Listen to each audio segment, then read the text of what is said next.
Come on in, everybody. Didn't know I was gonna go live. Just thought I'd chop it up for a little bit with y'all. Pugilism Planet. Come on in. Let's talk some boxing, yo. Waiting for everybody to come in. I didn't announce that I was going live. Went live yesterday for the Smith Zapata fight or Zapata fight, and I was not disappointed. My platform's mainly heavyweight boxing, but I'm glad I did the live stream. Was on there for 4 hours, but the undercards were very entertaining. And as I said during the live stream, I would have hated to be a judge in a couple of those fights. A couple of those fights were very close, so they could have gone either way. But it was great to see. I thought Zapata, he was being the real aggressor. And then Bruce Gas, what is up, man? How you doing? Bruce Gas in the building. Yeah, you were live for those fights too yesterday, right? Wait, 1 second.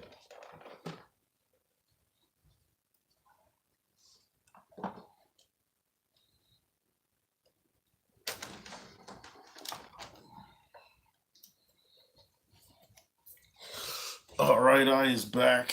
But you were live for those fights too yesterday, right? About the Smith Zapata fight. That was a pretty good undercard. It was I thought the undercard was pretty good. Sometimes you get undercards that don't live up to what you think they should, so you're just kind of waiting on the main event. But I thought it was a lot of action, and a lot of those guys showed that they had tremendous chins. And when you get a fight where guys are going toe to toe, and it's like, man, that's what makes you like boxing so much, is seeing the heart, the discipline, the will to win. That's what it's all about. But shout out to Bruce Gas, Boxing, Jazz, and More. That's an interesting name. How'd you come up with Bruce Gas? It's interesting. Um,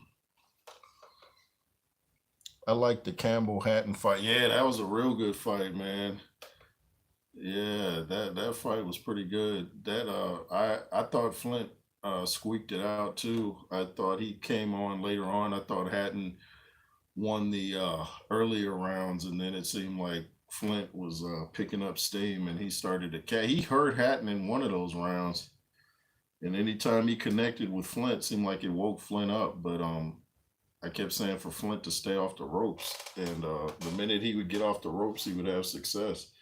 But all those undercard fights were really they really lived up to the hype. Um, I was watching the Queensberry versus Matchroom thing with Mr. Turkey, and they're supposed to have five fights in different weight classes.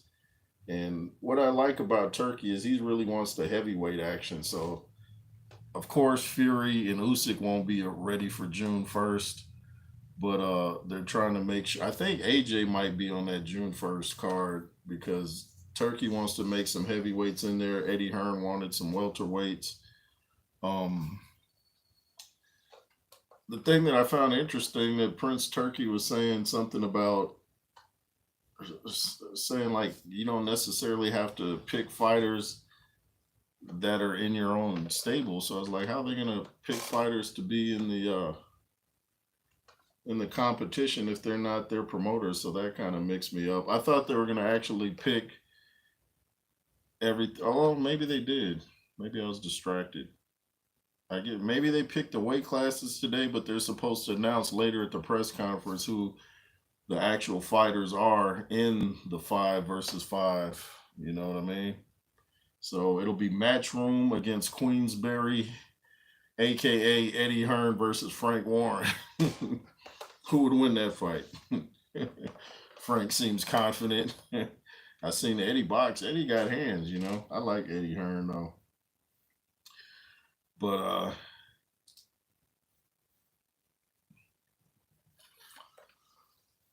Bruce says promoters will take a step aside fee. Oh, I got you. The promoters will take a step aside fee. I got you. Yeah, I was wondering how that would work. Um, I wonder which heavyweights will be on the card. I think Anthony Joshua will be on the card. Um, we keep hearing talks of Zane versus Wilder, but nothing official. But I think that fight will happen, and I don't think that's a very good matchup for Deontay Wilder. I think this might be a career ender for him. He has problems with real big heavyweights, as we've seen with all three Fury fights. And Deontay's almost not even looking like a heavyweight anymore. So unless he can come out there and figure out how to land the right, because that's pretty much all he has. Unless he can figure out how to land that right and knock a big guy like Zhang down, then I don't see how he can possibly win this fight against Zhang. I originally picked Ngannou to beat Deontay Wilder because of that same size problem, but when I saw how Ngannou responded to the overhand right from AJ, I was like, he's gonna have problems if he ever boxes Deontay Wilder, because we all know that's Deontay's bread and butter, the overhand right or the straight right, however you want to put it. But Zhang and Wilder would be interesting. Of course, there's the internet generation that thinks Jake Paul is going to beat Mike Tyson in a legitimate fight. Jake Paul is going to beat Mike Tyson in a legitimate fight. Go look at the training footages or footage. Is there a word? Footages? Go look at the training footage of both fighters and you tell me who looks better, the 57-year-old or the 27-year-old. Might be a little clue of what's going to happen on fight night. If it's a legit fight, no headgear, 10-ounce gloves, Jake is going Betty by. Keep the ambulance ringside because it's not going to be pretty. I did a video about Mike Tyson coming full circle. As I said in the video, Mike was young, around 12, sparring with grown men, beating them up, knocking them out. And now he's a grown man about to knock out a kid named Jake Paul.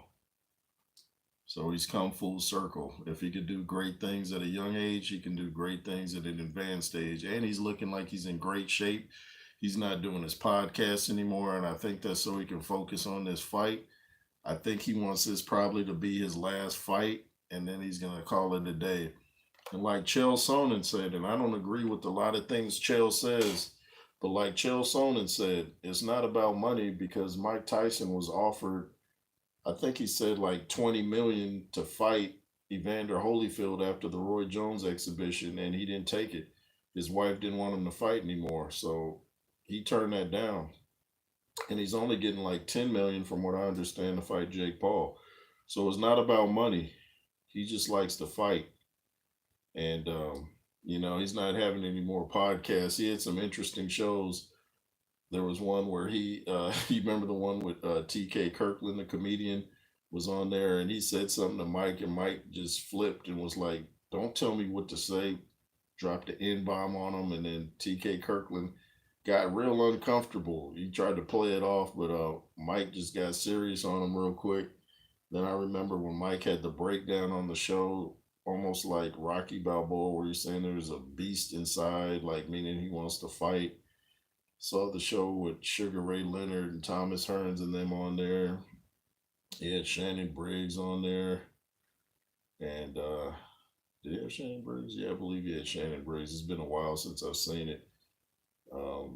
So he's not doing the podcast anymore. I think he wants to focus on Jake Paul and walk off in the sunset and show the internet generation that they have no clue about boxing. And it's going to be at Jake's expense, and this might be Jake's swan song. This might be Jake's last fight too, because it'll be hard to redeem yourself after losing to Tommy Fury and then getting knocked cold by Mike Tyson when everybody's making it age 57 against 27. I don't care if Mike is 77, 87. Jake Paul is not stopping Mike Tyson. He's not gonna hurt Mike Tyson. Y'all need to stop. I don't know, people in the fantasy world. They just watched so many recent highlights of Jake Paul fighting dudes that didn't even belong in the ring. First real fighter he fought, named Tommy Fury, he lost to. And he's supposed to beat Mike Tyson. Y'all need to be on stage with a microphone on improv, because there is no way in the world I would put any money in Mr. Jake Paul. Not at all. This dude was beating MMA guys that had no hands. He's beating basketball players. Bruce Gass, I hope you're right, but I don't see Mike Tyson doing anything to Jake Paul. Yeah, Mike's gonna destroy Jake Paul, man. He's running an hour before he even starts to train. And his trainer, Rafael, who has no reason to lie, said that he said it a couple times. He said Mike is doing, he's like, he trains 20-year-olds. He says Mike is doing things that they're not even doing.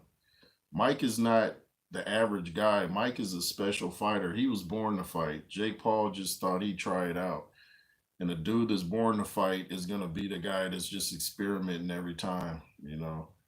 People just place way, way too much emphasis on age, way too much. Like I keep saying, I'm 51 Savage, and I dare any 20-year-old to beat me even close. I will beat the brakes off any 20-year-old on the planet. Facts. It's not happening.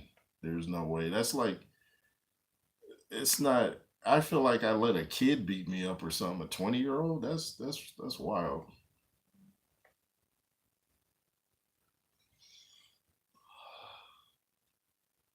It's like an insult, man. To let, like, Bruce Gass says, what else is he going to say? He wants to keep his job.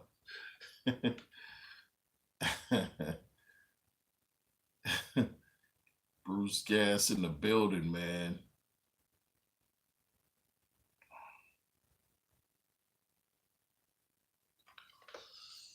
I don't see this as a real fight. I hope it is. If they say it's an exhibition, if they say it's so far, Mike Tyson's trainer said there's definitely no headgear. He said that's, I know that much. He said I don't know the rules quite yet, but there's definitely no headgear. But if they come in with big old like gloves that look like they're the size of a mattress, then I'm not watching that. It has to be a real fight for me to watch it. Because if it's not a real fight, then to me that is saying Jake Paul is scared of the 57-year-old Mike Tyson. You know, if Mike Tyson is so old and decrepit, then there shouldn't be no rule changes. You should fight him head up. And I hope you don't come with the excuse, well, I'm trying to protect him because he's older. Well, then if you're trying to protect him, you shouldn't even be fighting him in the first place. If there's any rule changes, believe me, it's to protect Jake, not Mike. Mike couldn't pass a drug test in Texas. They fine and do you for weed. Yeah, he's gonna have to stay off the chronic. He's gonna have to stay off the lettuce. And when I saw him just announce that he's not doing any more podcasts, he looked in great shape. Uh, it's probably the most fit I've seen him in recent times. He looks really fit. And like I said, if you put the training footage side by side of Tyson in the 80s and now, you don't see a difference. When people say, well, he's lost a little speed, you don't see that. It's just people say that because they feel they have to say that because Mike is older. So they have to say, like, well, I feel like he lost a step. You don't see that. They're just brainwashed. They're brainwashed. And then if you put training footage next of Mike Tyson and Jake Paul, there's no question Mike Tyson throwing combos looks way sharper than Jake. Jake reaches a lot, especially when he goes to the body.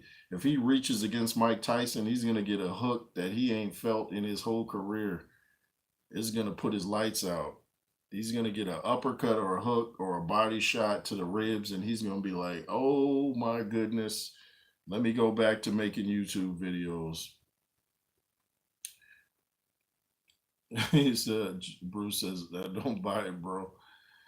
Yeah, if I think it's legit though. I don't think Mike would be training this hard just for some little circus fight. I think he really wants to prove a point, especially after Joshua's performance against Ngannou. I think he wants to continue the tradition to show that this is our sport and you're not going to make a circus of it. So it's in Mike, it's not in Jake. You know, as Creed told Rocky, like I keep saying, you fight great, but I'm a great fighter. So I'm just tripping out for people falling for this Jake Paul stuff. It's like he's doing some tricks on the mind or something. You know, these little highlight reels and memes got people messed up. We see a minute of Mike. We see a minute of Mike on the pads. He needs a day. Oh, let comment disappear. We see a minute of Mike on the pads. He needs a day in bed after the photo shoot. It might have started off that way. I heard him say something about that when he's getting ready for Roy Jones, how he was sore and stuff. But that might be why he's starting his training camp so early, so his body can get acclimated to the hard training. You know, and he's looking good at around 250 right now. And they're gonna try to get him down to like 215, 220. So that's what he was fighting at back in the 80s. So Jake's in trouble, man. If it's a legit fight, there's no one in the world, man. I've seen dudes at an advanced age beat dudes like 30 years younger, like no problem. It wasn't even an effort, you know. But people like to go by how many years you've been on the planet, like that suddenly means you don't know how to fight. You'll challenge any 20-year-old amateur or pro to come knock me off my feet. I guarantee not happening.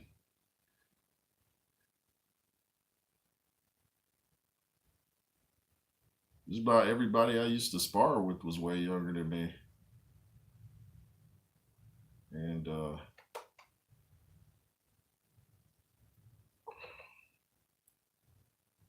I ain't got hands. But I'm interested in this Matchroom versus Queensberry, man. This sounds like somewhere. I like how this Turkey guy thinks in regards to boxing. He really like he gives the fans what they want. Like he'll put punchers in with punchers. Like he likes to see exciting fights. So you know, we still may eventually, if Deontay Wilder can manage to beat Zhang in a spectacular fashion, then we still might get AJ Zhang. But I think Joshua and Parker are going to cross paths again because they're the only two consistent heavyweights out there. And I think they're going to have another fight down the road if Joseph Parker and Joshua keep winning. And they have the best resumes in the heavyweight division. So you know, I think they'll cross paths. Like I said, Dillian White is back. You know, he got a stoppage against Christian Hammer the other week. Was that last Sunday? This time, yeah, last Sunday. Christian Hammer quit on his stool, and Dillian wasn't happy about it. Called him a coward. Dillian wanted to get some rounds in apparently and show that he was back. And Christian Hammer wanted to get out of Dodge, I guess. You know, that's a trip when a man calls you a coward to your face and you just kind of take it. It's like, you gonna take that? Like, wow, okay. As the Furies would say, that's not a fighting man. That is not a fighting man. Isn't it? I like how the Brits say isn't it in weird places. They say it's so weird. I'm going to the store, isn't it? Like, what? How's that? That don't even make sense. I just went 12 rounds, isn't it? Like, what? But yeah, love my UK people, man. Used to chop it up with them when I go to Lennox Lewis fights. They'd fly way over to support their guy Lewis. So it's good to see Lennox Lewis is held in such high regard now. Because back in the 90s, he wasn't getting no respect over here in America. People knew he could fight. They were just, you know, really on Mike Tyson back then. They couldn't see nobody beating Mike Tyson. But I told him, I told them, I said, Lennox Lewis will beat Mike Tyson. No, you're crazy. Okay. And then, you know, once he got beat, it was like, well, Mike would have beat him if he was in his prime. No, he wouldn't have. because Lennox Lewis was still 6'5", 240, 250. Same. I mean, what's he gonna do? What's he gonna do that Lewis hadn't seen? They'd already sparred when they were 16 years old in the Catskills with Customato. So, people always have a reason for, just like Ngannou. I call him excuses Ngannou now instead of Francis Ngannou. This dude's still talking about he was sleepy and they tricked him by, getting to the ring at a certain time. But like I said, you've had many UFC fights where you were the main event. You should know when to get to the building. Just because it's boxing and the rounds are a little different, you should still have an idea when you should make your grand arrival. So stop using that one, man. You can stop with that. He should have known from the backlash that Deontay Wilder got for making all his excuses. He should have known, well, I probably don't want to go that route because it's not going to end up good for me with the fans if I start making a whole heap of excuses. That's just not a good look.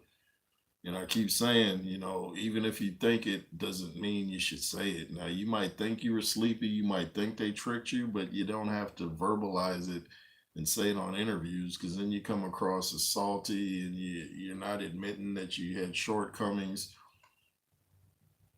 How are you going to know what to improve on in the gym if you just blame it on sleep and you got tricked? How are you going to know what to work on? You got to be honest with yourself.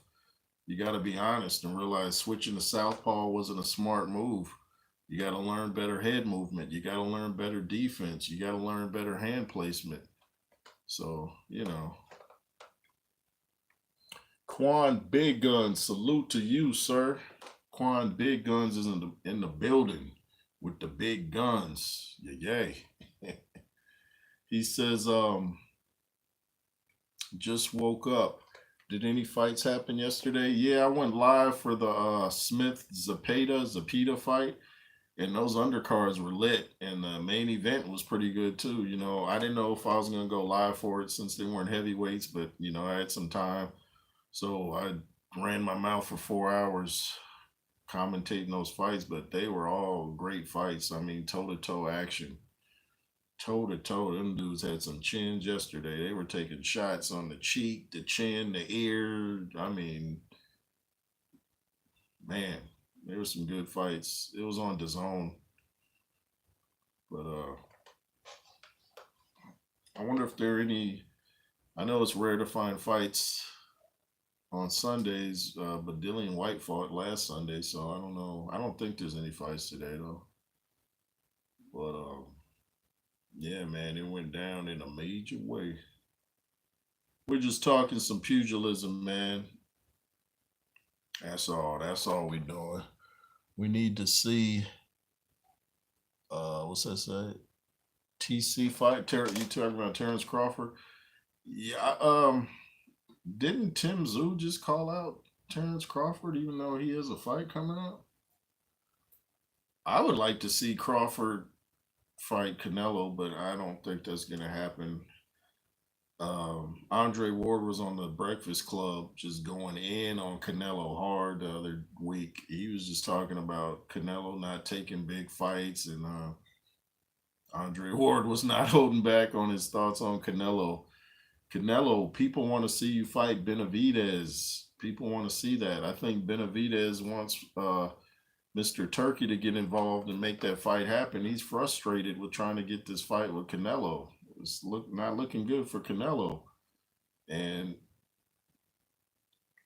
I'd rather see Crawford, but the people rather see Benavidez versus Canelo. I'm a Terence Crawford guy. So Terence Crawford is a scary man, dude. Like, there's probably some heavyweights Terence Crawford could beat. This dude is extremely strong. He's not on steroids like some whack platforms like to suggest. He's not on the juice. He's naturally strong. People don't know what a steroid body looks like as opposed to a body that just trains hard. They think anytime you have the slightest bit of muscles, you've had some enhancements. They have no idea. Just because they're too lazy to work out, they assume everybody else is. Canelo wants easy payday. He will never fight Terence Crawford. Quan Big Guns, I feel you're right, man. I think at this stage of Canelo's career, he thinks he's already proved himself, and I think he wants fights that will fatten his bank account a little more and where he can look good. It's like he wants an opponent that's kind of dangerous but not too dangerous. You know, he doesn't want no more Bivol types. Even though I think he's talking about a rematch with Bivol, does he really want that? I don't recommend it. You know, just stay where you are, fight Terence Crawford, Benavidez, and then walk off in the sunset or do whatever you got to do. Personally, like I said, I'm personally kind of tired of seeing Canelo. I'm just kind of worn out on the dude. that's, but that's just me. Seem like he's been fighting forever. He's not letting his hands go as much as he used to either, so he's not the most exciting guy to watch. So I think Terrence Crawford would just figure him out and piece him up, and I think he would stop Canelo. And people think every time I say something that's not what the majority thinks, people say, "Oh, that's crazy," and just about every time I've been right. Every time I said Crawford would stop Spence, I said Lewis would stop Tyson, I said Joshua would stop Ngannou. I told people Fury would stop Dillian White with an uppercut, and that's just what happened. I think I was a round off. So there are people like Dillian White is going to be. I mean, Dillian is no. Dillian White doesn't belong in the same ring with Tyson Fury, as you saw. But I don't know. Like I said, there's a lot of sheep out there that like to believe whatever they're told. Hey, Jay Roos, Bon Scott in the building, y'all. Shout out to Scotland. Bon Scott was there yesterday when we were on the live stream, checking out all those great undercards in the main event. Shout out to Bon Scott, Scotland, UK, Samoa, New Zealand, California, Dago, San Diego, Southeast especially. Shout out to all my Southeast dudes that I grew up with. Real G's. Real G's. G's. What y'all know about the real G's? But anyway, shout out to everybody that tuned in for the live stream. Shout out to everybody watching. Shout out to my dude Dusty from Dusty Vision TV, man. That was some fun. I like talking to Dusty, man. He's so professional. Go check out Dusty Vision TV. The interviews we did, he's putting them out gradually, and then he'll put them all out, put the whole thing out at once. But check that out and subscribe to Dusty Vision TV. Bon Scott says some of the comments on the Smith fight are saying Zapito was past it. Oh, really? Wow. Is that what they're saying, huh? They never seem to give British fighters credit. Yeah, I know what you mean, man. I know what you mean, isn't it? Yeah, there's always a reason, for their win, rather than just saying they're the better fighter. Oh, well, he fought a guy that was over the hill, or that guy didn't have proper training. He only had a 3-week camp. It's always something. It's always something. Boxing is a strange sport, ain't it? You get the most bizarre fans. You get a lot of bizarre fans. Bon Scott says, just from what you were saying about Lewis, it was the same back then. Absolutely. They would not give him credit, man, especially a guy. What was that guy? There was a reporter. I just saw him the other day. Wallace Matthews. I think it was the fight where Lennox Lewis knocked Michael Grant out, like almost right when the fight started. He didn't even give him credit for that. He was like, where was the jab? Dude, what are you talking about? He ended the fight early. What do you mean? Where was the jab? He ended the fight. Hey, and then if he would have went the distance, why didn't you knock him out? It's like whatever you don't do is what they point out. You knock him out early. Well, I wanted to see you go the distance. You go the distance. Why didn't you knock him out? Yeah, Wallace, you don't know what you're talking about, homie. Calzaghe got the same treatment. Yeah, it's probably just coming from a lot of the jealous American people, or wherever they're from. America likes to act like we created boxing when we didn't. Boxing was started in the UK, but we had that nice run, but now we seem to lack the discipline that it takes to put out some great heavyweights, especially. Boxing takes discipline, and this is not a disciplined country. You got girls twerking every time they see a camera. I just watched a documentary last night on Freaknik, that happens here in Atlanta or used to happen. Man, that looked like Sodom and Gomorrah South. I was like, how is this uplifting to the culture? So we're creating a bunch of softy men out here, and then we wonder why we got no great heavyweights because we don't have no discipline no more. Well, I say we, I don't mean myself. I'm talking about the people that you see on the mics putting out songs, girls rapping so perverted now. It's like that. Really, that's what we're doing. That's how we're spending our time now. Talking about the color of our parts. Like really, like it's not a good look, my people. It's not a good look. It's not a good look. You know, a lot of my people getting into weird religions and stuff like that. It's like, okay, you know what? But anyway, that's my theory on why there's no great American heavyweights anymore because it's just a lack of discipline. I got nothing against Jermaine Franklin, but he's waiting for his phone to ring, he said, and he's like, when I get bored, I go train. You should be training anyway. What do you mean when you get bored? Like you're a professional fighter. You don't have to work a side job anymore like you were because you had that big payday with Anthony Joshua. So you can focus on boxing. Why are you not in the gym all the time? Like when you get bored? Like what does that mean? If there's no good TV shows on, you're going to go train? I'm not paying to watch a fighter that thinks like that. How are you going to be a champion if you're not staying in the gym? How? How are you going to be a great fighter if you're not consistent? I did a video on Joseph Parker and Anthony Joshua are giving the blueprint on how to be successful at boxing. They're consistent, they're staying in the gym. That builds mind strength, makes you tough mentally, it keeps you sharp. So, too much pleasure makes weak men. Remember that. Too much pleasure makes weak men. And America is built on pleasure. They do what they feel like rather than what they should.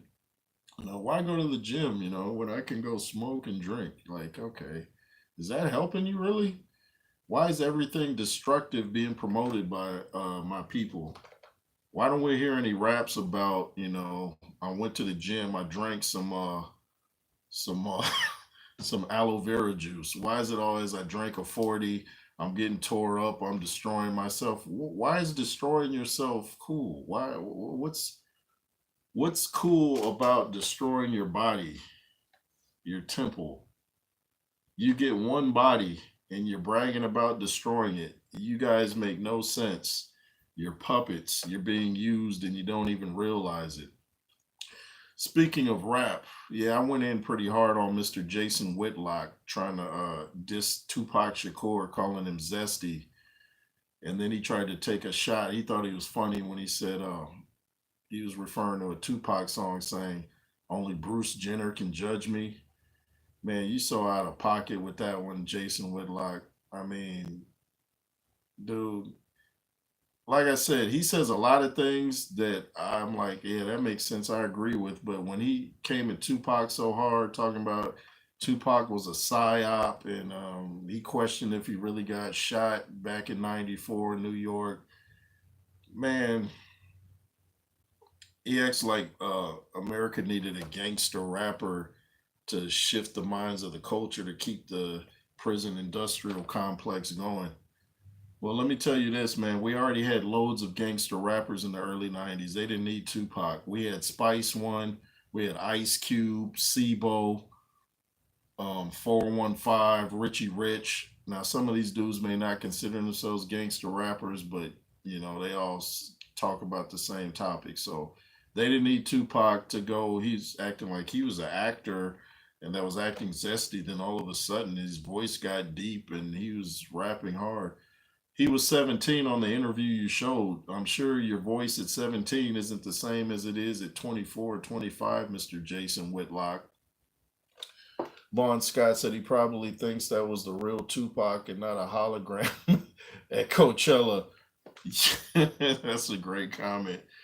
Yeah, if you get a chance, go check out Jason Whitlock going on a rant for about 14 minutes about Tupac and how he was a psyop. He was trying to say he was zesty, if you know what zesty means, and talking about how look at his hand movements and this and that. Do you think Suge Knight would have hung around the zesty guy, the Outlaws, Spice One? These are some real street dudes. I don't know any street dudes that hang around zesty people, Mr. Jason Whitlock. Apparently, you're not from the streets that I'm from, or you would know that. You would know birds of a feather. So, Jason, come on, man. That was way out of pocket. Tupac is held in high regard, and you're gonna try to diss the man. Now I'm off on a tangent. 51 Savage. But yeah, I got off on a tangent. I was originally talking about why Americans ain't putting out no quality heavyweights. We got dudes training sporadic. We got dudes doing things they shouldn't do. You got to live like a champion outside the ring to be a champion inside the ring. And American fighters don't seem to get that. They think they can just live any old kind of way and it's all good. Nah. Floyd Mayweather lived a wild life, but he was training. That's what I find odd about Floyd is that he could live wild and still manage to show some discipline in the gym, doesn't drink or smoke. So y'all can't do what Floyd does. So don't try to copy Floyd. Y'all just stay disciplined and leave all the partying and strip clubs alone. Speaking of strip clubs, I never got the concept of a strip club. I'm going to go pay a girl to watch her dance and get excited and go home. Wow, that was a genius move. I came in the club with $10,000. I'm leaving with $20, and somehow I won. I'm leaving the club excited with no woman because I just watched some girl doing what she does for 30 minutes. I'm leaving the club excited and no money. Wow, that was really worth it. I never got that concept. I never got it. Unless there's some prostitution going on behind closed doors, which I know does happen, but for the most of those dudes are just sitting there drunk watching women and then eating it. Like, who eats at a strip club? Eating chicken wings at a strip club? I'm not trying to. Oh, that's disgusting. I think Chris Rock or somebody was talking about that. Like, who eats chicken wings that's like, you really want to eat food at a strip club? Anyway, I'm way off topic, y'all. I'm way off topic. J. Roos Theory, y'all. Make sure to beat down that like button like Rocky did the meat slab in Rocky 1. Beat that like button down. And I wish we could see some great American heavyweights that looked the part. I thought Jared Anderson looked the part, but he seems to be having some mental breakdowns. And, got to pray for Jared, man. It would be great to see some great American heavyweights, though. It really would. Like, all the top heavyweights now are coming from the UK or Croatia or I can't think of Russia, places like that. But America, the land of pleasure, is not putting out any quality fighters. Too much pleasure, not enough discipline. And you should be seeking peace over pleasure anyway. Live a life of peace. Stop looking for pleasure. Be disciplined. Anyway, that's just my thoughts on why we're not saying what we should be saying. And I think technology has messed things up too because people were distracted with all these gadgets and cell phones and stuff like that.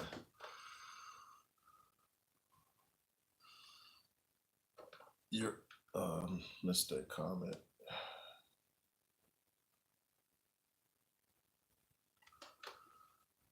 Your good talent is going NFL. That's why. That's true as well. That's true as well. Most of the big guys. Shout out to MM or Eminem.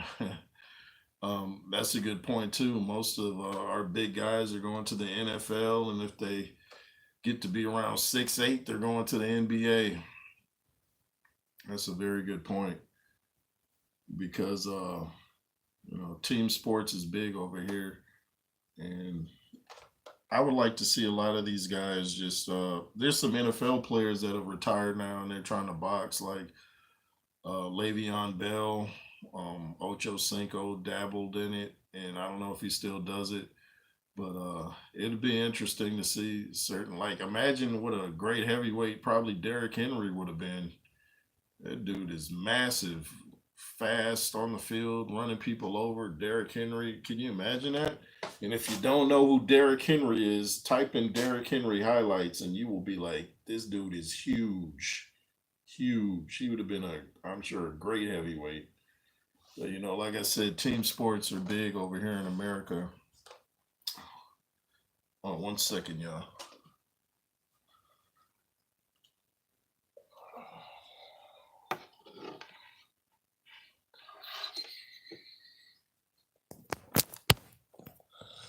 There we go. But like I was saying, team sports are big over here in America. You got baseball, football, of course, basketball. So, at a raid, Tim Witherspoon versus Ernie Shavers. Ooh, ooh. I think Ernie Shavers was the harder puncher, but he would get outboxed. When Ernie Shavers would fight boxers, he would have a problem, like when he fought Ali. So I got Tim on points or by stoppage. Ernie could punch, but if he went probably past the opening rounds and he couldn't get you out of there, he's gonna run into problems. You know, so a lot of these guys that can punch aren't great boxers, as you've seen with Deontay Wilder. Um, I was gonna say Francis Ngannou, but that's not really fair since he just started, you know, really taking boxing seriously. So I'm not gonna throw him in there. Plus, he looked good against Fury. I thought he won that fight. But I'm interested. I'm wondering if David too is gonna do a comeback because if you go to his Instagram, he's training like he has a fight coming up. He's training really hard, and that's how I train. I train every day like I got a fight, and keeps you disciplined. So go check out David Tua's Instagram. He looks like he's ready for a lot of guys. you know. But of course, once you hit a certain age, you just you might as well hang it up and grab a walker and start popping meds. Western culture, you gotta love it. You gotta love it. But what's going on with y'all? Y'all can hit me with some topics. We can talk about whatever you want. Movies, yeah, it's a free for all basically. Boxing, football, whatever you want to talk about. Just hit me with some dream fights, whatever. I'll be on here for a little more, and then I'm gonna work out and get something to eat. Go check out my latest video I posted about Mike Tyson leaving his podcast, Coming Full Circle. Go check that out. Um, Adari says some of these NFL players and basketball players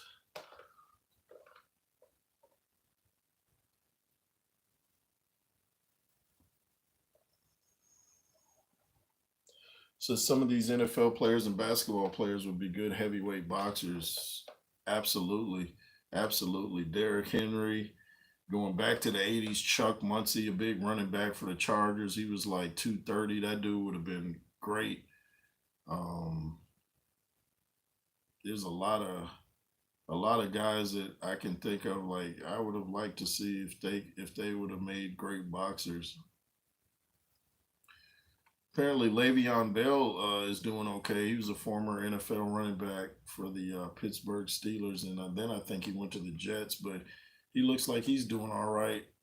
Um, wasn't Ali supposed to fight Wilt Chamberlain back in the day? I forgot about that. That's crazy. Ali did fight some exhibition. I'm trying to think who it was against. I know he fought a wrestler, but there was someone else I was watching him fight. Do you guys remember the night? It's on YouTube where George Foreman fought five guys in one night. I had done a video about it years ago. George Foreman actually boxed five guys in one night and won all of them. He was playing with some of them. He was jumping around like he was on a pogo stick. It was hilarious. Looked like he got in an argument with his corner man. If you ever want to see something entertaining, just type in George Foreman fights five guys in one night. You will not be disappointed. Bon Scott says, I think he fought a football player. Yeah, he might have.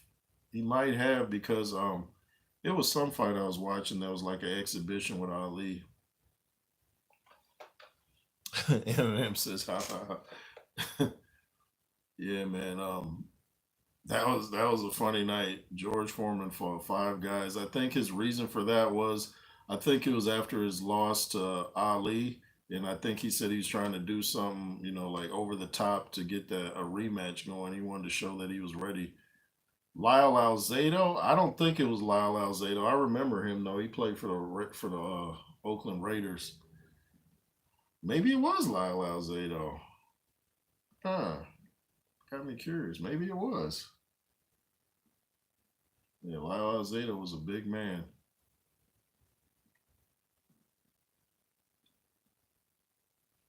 I wonder how my high school classmate Terrell Davis might have been a good heavyweight.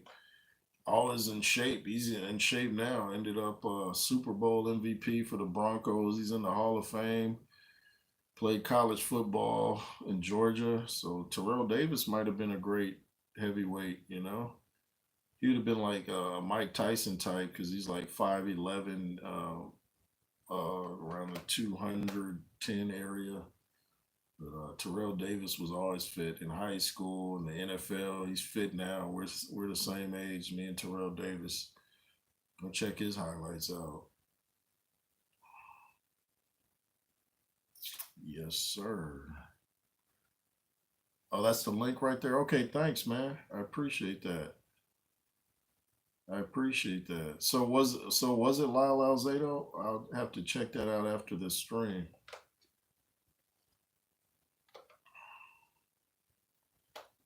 But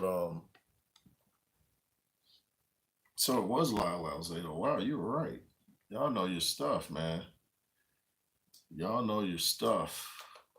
I wonder if speaking of certain NFL players might have been great boxers. I wonder if certain wrestlers would have made great fighters, like Roman Reigns. He's a pretty good sized dude. Um, remember Brock Lesnar was in the UFC, but he was starting to get hands put on him once people figured him out. Cain Velasquez put hands on him. But yeah, I like my favorite sport outside of boxing would have to be football because I played that growing up and I was pretty good at it. I just lost interest. But I played quarterback, I played tailback, I played wide receiver. So I still wish I could see some of my highlights. I check YouTube periodically to see if anyone posted them because back then nobody had cameras on their phones. You had to actually buy a camcorder and film it. And some of my stuff was filmed and don't have access to it. So just gotta replay it in the mind. But I really like football, so it's my second favorite sport, and I like shooting baskets too. I'm pretty good at 3 pointers. I could actually touch the rim when I was 13. I would have to run from the other side of the court to do it though. I start from one basket to the other. I get a real long head start, and then I jump and I touch the rim. I used to swat a lot of people's shots too. But yeah, just a little about Jay Roos and my Wonder Years. That's a show I used to really like, The Wonder Years. Remember that show? Fun fact: the theme song from The Wonder Years, done by Joe Cocker. That's where Dr. Dre took the beat for California Love from Joe Cocker. If you thought the California Love beat was original, nah. Go listen to Woman by Joe Cocker. Same music as California Love. And Joe Cocker's the guy that sang the theme song to the Wonder Years. What would you do if I sang a tune? Remember that? It's before you guys' time, probably. Wonder Years, great program. They don't make them like that anymore. They tried to do a comeback recently on ABC, and they made the family black. It seemed like it was interesting. I don't know if they're still on though. But nowadays, with TV shows, you gotta wonder: is there an agenda behind it? Is there gonna be a message, or can I just watch it? There always has to be some agenda behind everything now. Don't believe me? Go watch the last Star Wars that Disney put out. Look at the end scene somewhere near the end of the movie. Tell me what you see. Agenda. Agenda. Like, can't we just watch a movie? There's always got to be some like hidden message. Dude. Dude. MM says, yeah, the agenda stuff is annoying. Can't watch Netflix anymore. I hear you on that one. Even the comedy shows. Yeah, absolutely, man. It's like an agenda with everything, man. I'm like, really? And I notice it right off. And this is a true statement.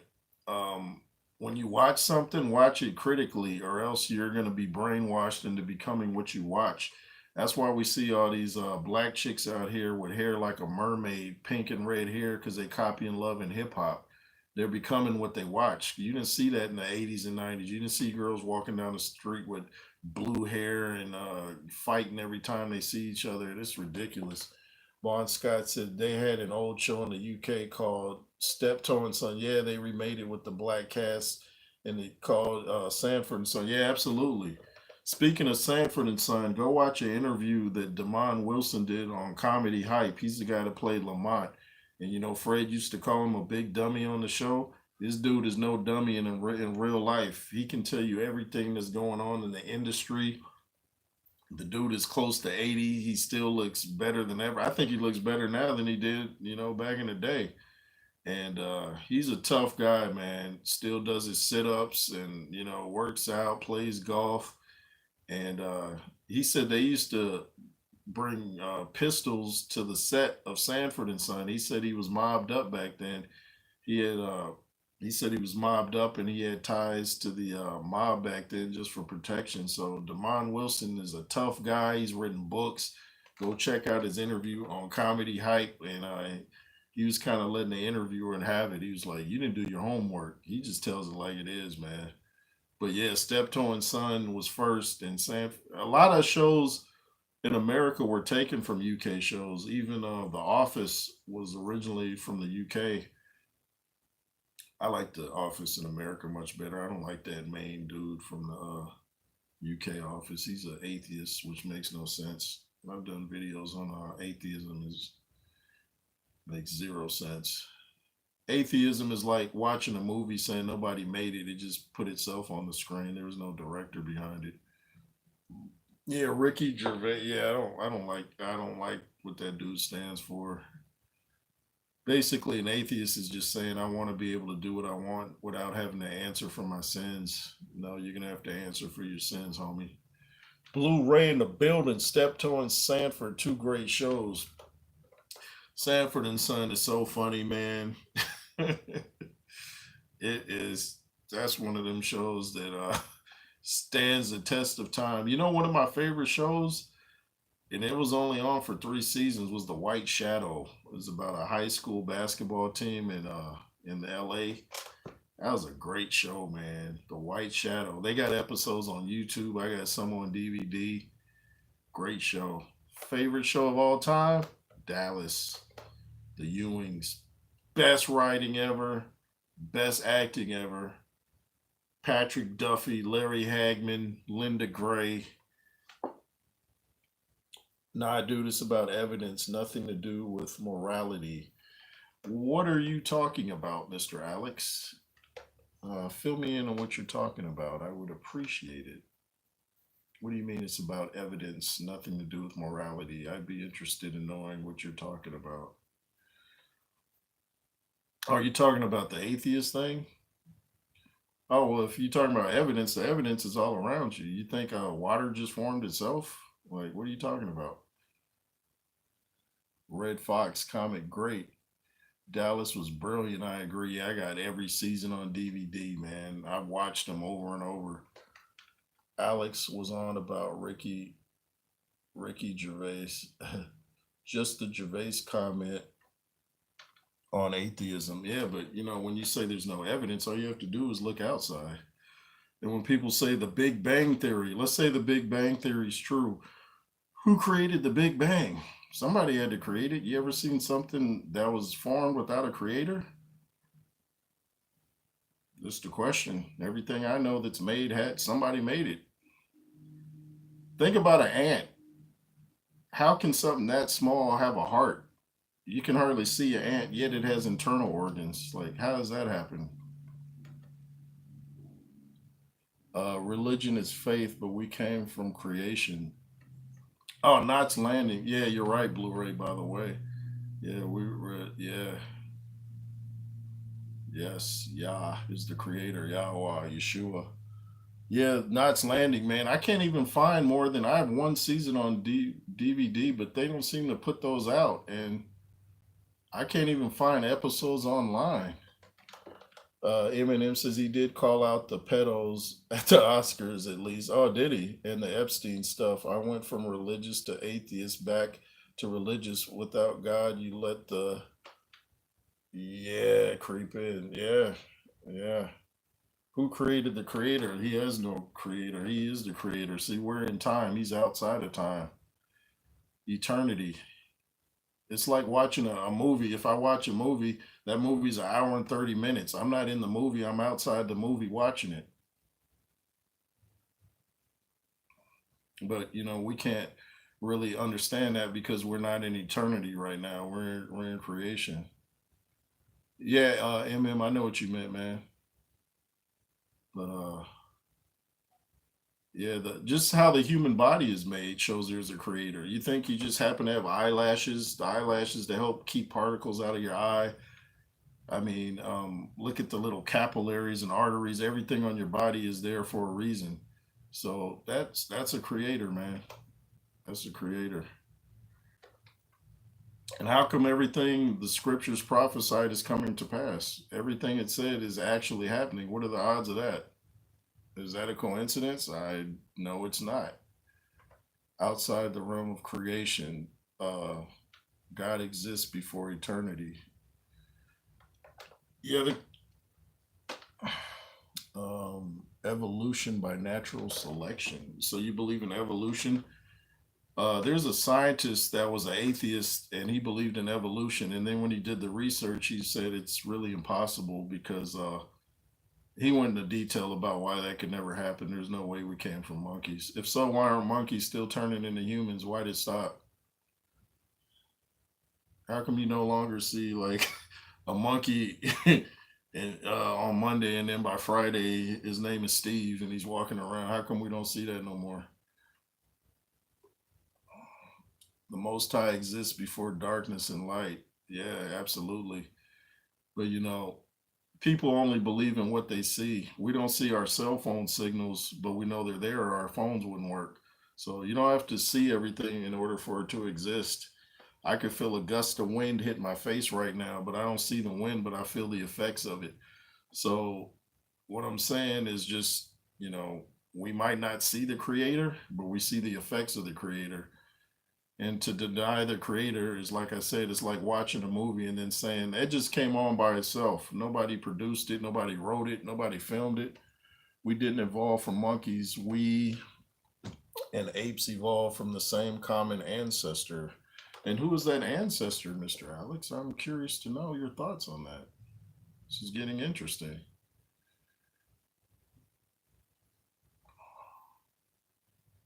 We're way off boxing, but hey, it's all good.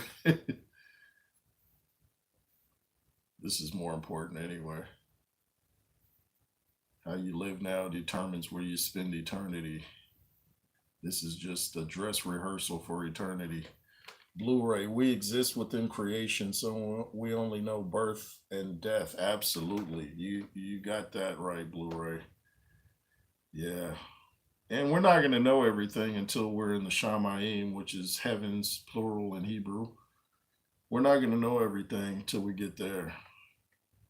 So, that's why belief, or what they call faith, is so important.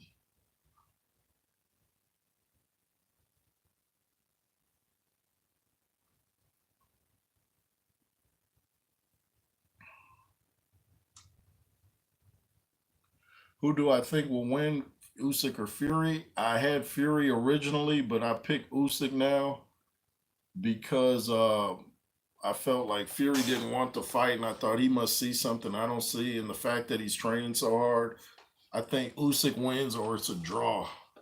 I want Fury to win so AJ can fight Fury. I just think Usyk is very difficult, man. He's very difficult. He's almost like the Ali of our day, as far as like just the movement and just the hard style to deal with. So who you got, Em? Lillian Virgil says Sal. Alex says I agree. Usyk by decision. Yeah, I think Usyk by decision. I think Usyk wins by decision. I'm hoping it's not a boring fight. I'm hoping it's not just a lot of fainting and posing. I'm hoping they mix it up a little bit. I don't know. Fury had me concerned yesterday when he posted that picture on his Instagram with a cut saying, I'm familiar with cuts. I'm like, don't tell me you're cut again. I was like, no, no, no, no, no. Like Michael Scott when he found out Toby was back at Dunder Mifflin. No, no, no. Steve Carell is hilarious. Fury wants 70-30 split. Are you serious? He's still talking about the money? Or are you talking about if he fights Joshua? I think Usyk also, the bookmakers have it 50-50 though. Oh, it's 50-50, huh? Yeah, I can see that though. It is a tough fight to pick because Fury has the size and he's gonna go to the body, but I think Usyk's training and waiting for that. Usyk's too clever for Fury. I think so too. And now I'm hearing rumors that Fury got rid of Sugar Hill and he's being trained by his dad. Now, I don't know. His dad wasn't that great of a fighter. Doesn't mean he's not maybe a all right trainer and it is his dad, but I wouldn't have gotten rid of Sugar Hill. I don't think Fury's lost. Well, yeah, he hasn't lost any fight, so yeah. Oh, you mean for the Usyk fight? Oh, he's still talking about money? Wow. Alex says, I think Usyk will be a light favorite come fight night. You might be right. The more training footage we see, and when I saw just Usyk in his shirt, he looked fit. I was like, yeah, he looks like he's ready to go. A slight favorite. Yeah, I know what you mean, Alex. Yeah, yeah. I think Usyk is just a hard puzzle to solve, man. The movement, the just everything. He takes a good punch, and he doesn't like it to the body so much. But if he can overcome that, it's gonna be a long night for Fury. It'd be amazing too if that fight ends up somebody getting knocked out because I don't see a knockout coming. Maybe a knockdown because Fury's known to get knocked down, but a knockout. Blu-ray says Sugar Hill doesn't believe the Usyk fight will go ahead. He might be right. Even the Usyk camp has their doubts. I think Dubois solved that puzzle. Dubois went to the body and found success, didn't he? If Dubois hadn't, I hate to say quit, but that's what he did. Excuse me. If Dubois hadn't quit, he might have found success, but he was getting frustrated. He was getting real frustrated in that fight, and I was like, "Come on, Daniel, you're doing good, man. Come on, man." But he's very young minded. Hopefully, his fight with Jarrell Miller kind of matured him a little bit. Alex says he's throws too many shots to lose 7 rounds to Fury. That's a good point. That's a very good point. That's a good point, isn't it? M says it's a $1 million fine if someone pulls out now, but it's a 10 million fine unless they reduced it. It's supposed to be 10 million fine if someone pulls out now, but I guess that's chump change to Fury anyway. I heard Fury saying he didn't want to pay that 10 million. Alex says that was 100% a low blow. How's it low? It's on the belt line. I've seen tons of fighters get hit there and they don't call it low. And then the referee's asking him how much time do you need? What kind of stuff is that? You don't ask the fighter how much time do you need. Yeah, it's 10 million. Yeah, man, 10 million. So Prince, I mean, Mr. Turkey is not playing around. When he wants to fight, he wants to fight. He's like, y'all ain't gonna have me out here looking crazy. He's like, you gonna box or you gonna break me off a nice 10 milli. But yeah, man, that Dubois Usyk blow that was not low at all. Usyk had his Oscar performance going, I believe. I've seen dudes get hit there for years and they don't call that low.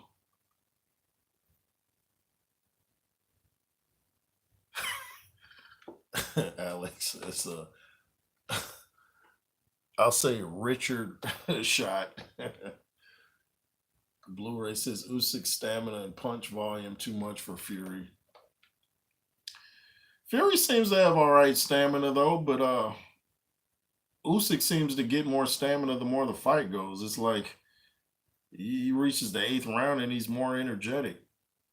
There was a fight like that yesterday on what's his name, Williamson against Davis. Seemed like the longer the fight went, Williamson got energy, even though they gave the fight to Davis. I was like, oh, okay.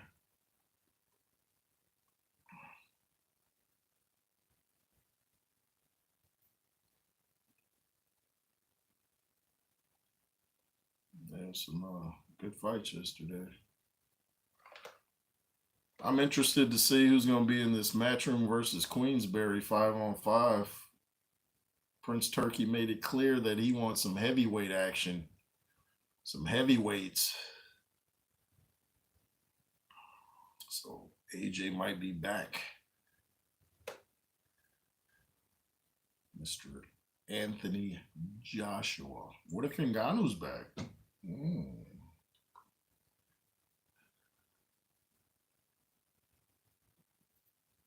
Hopefully Dalton Smith and Adam Azim.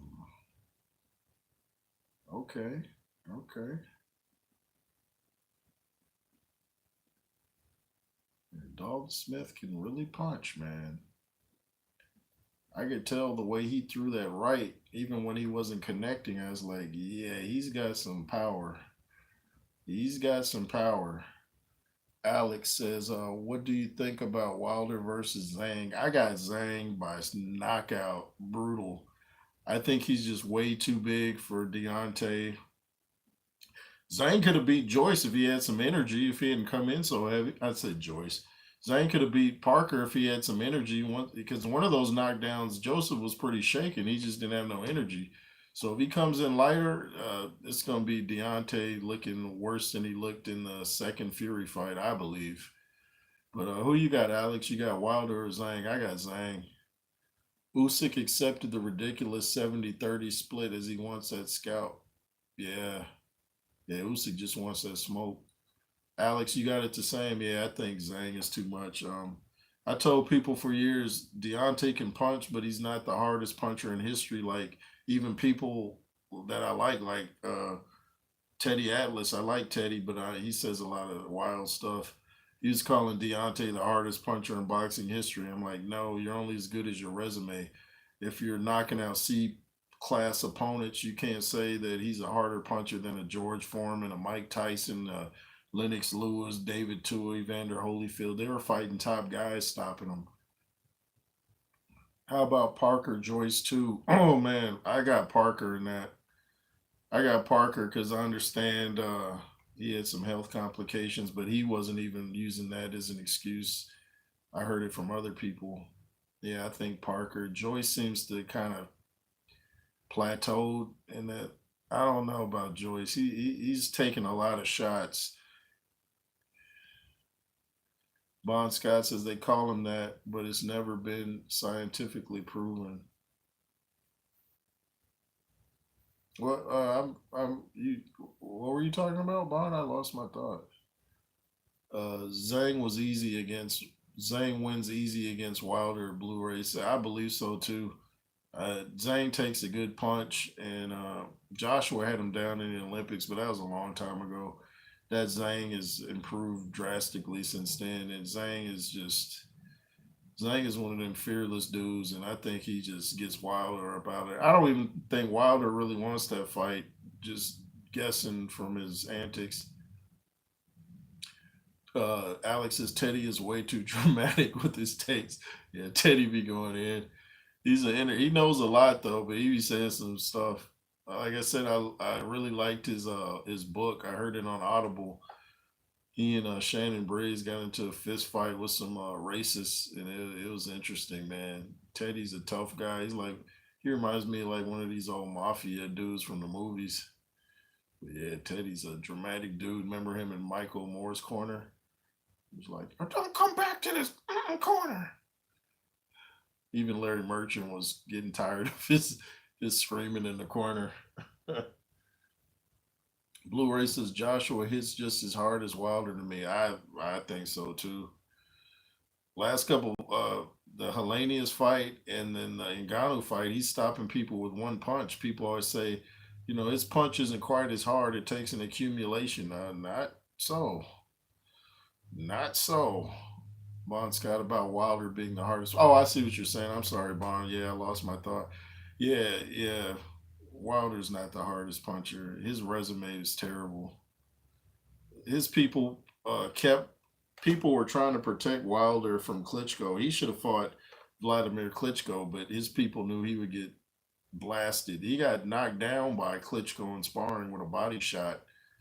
Coach James Bashir, who I've interviewed many times, he was there when it happened. So Deontay Wilder got knocked down in sparring by Klitschko. It's not just a speculation. Oh yeah, the we are Alex's we are firemen. Yeah, I remember that.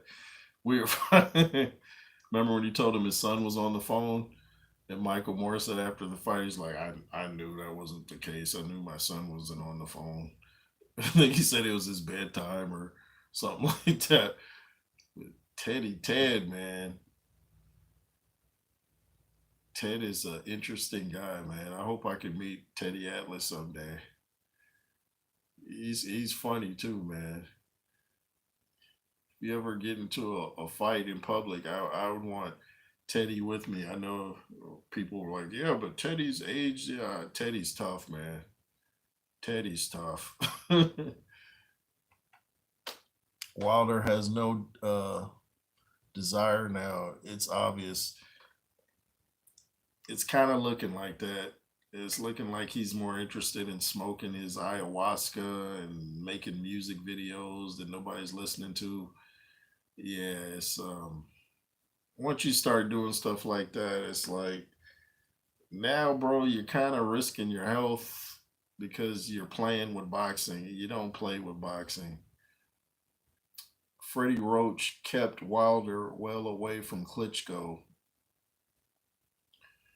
Um, Freddie Roach? Don't you mean JD's and who else? Oh, I can't think of the guy's name, but I don't think Freddie Roach ever worked with Wilder, did he? Freddie Roach is a tough guy too. Go watch the interview he did with Dan Patrick, man. Freddie Roach, dude, he bit out this guy's eye. He got jumped by some dudes. He said he bit the dude's eye out. I was like, man. See, that's what Jake Paul's up against. He's up against dudes from a different era when dudes were just like no nonsense. I grew up with dudes like that. You know, Jake Paul's coming up in the internet tweeting generation. That's some soft stuff. I'm not saying everybody's soft from that generation. That'd be an absurd comment, but a lot of these dudes just ain't built like that. Freddie Roach biting people's eyes out and stuff.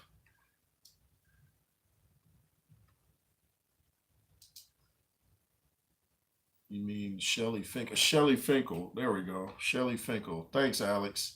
Yeah, Shelly Finkel. He used to work with Evander Holyfield too. I think he was the reason why the Lewis Holyfield fight took so long to happen.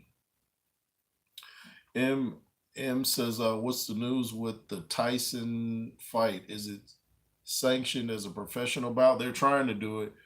They're trying to do it as we speak. I do believe because they know their sales are going to suffer if they try to make this an exhibition. Because don't nobody want to see that. I'm done with exhibitions. I don't want to see Floyd. I want to see real fights." Bon Scott said, "That's it. My bad." Oh, it's all right, man. It happens. Yeah, but yeah, Shelly Finkel and them. Yeah, they didn't want no smoke with Klitschko. None. None. Deontay Wilder got stopped early on in his career and has been scrubbed from the internet. But I saw an interview where JD's confirmed it. Deontay Wilder was almost stopped early on by a journeyman. So that chin has always been suspect. He got dropped by a Russian in the amateurs, a guy that was 6 feet tall.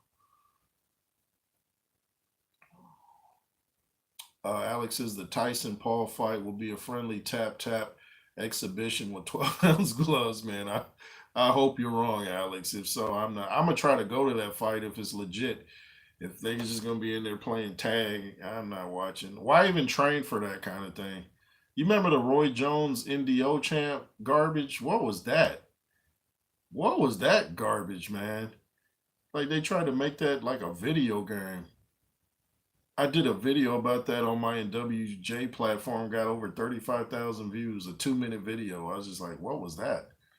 Apparently, everybody else was thinking the same thing. I'm glad I didn't pay for that.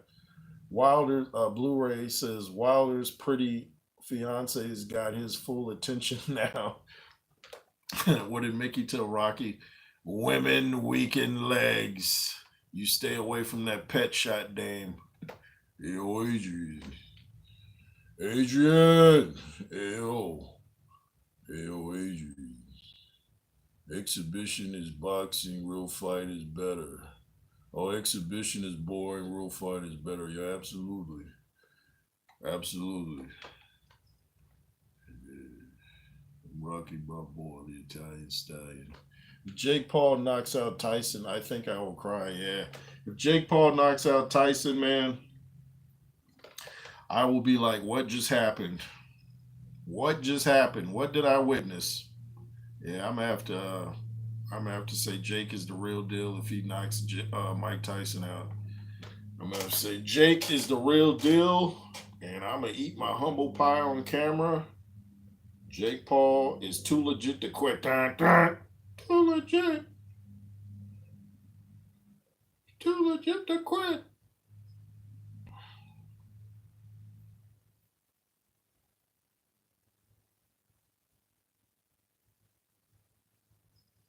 Jake Paul needs to get that rematch with Tommy Fury. Didn't he offer Tommy Fury 20 million for a rematch? He needs to run that back. I told people Tommy Fury was going to beat Jake, but once again, nobody listened.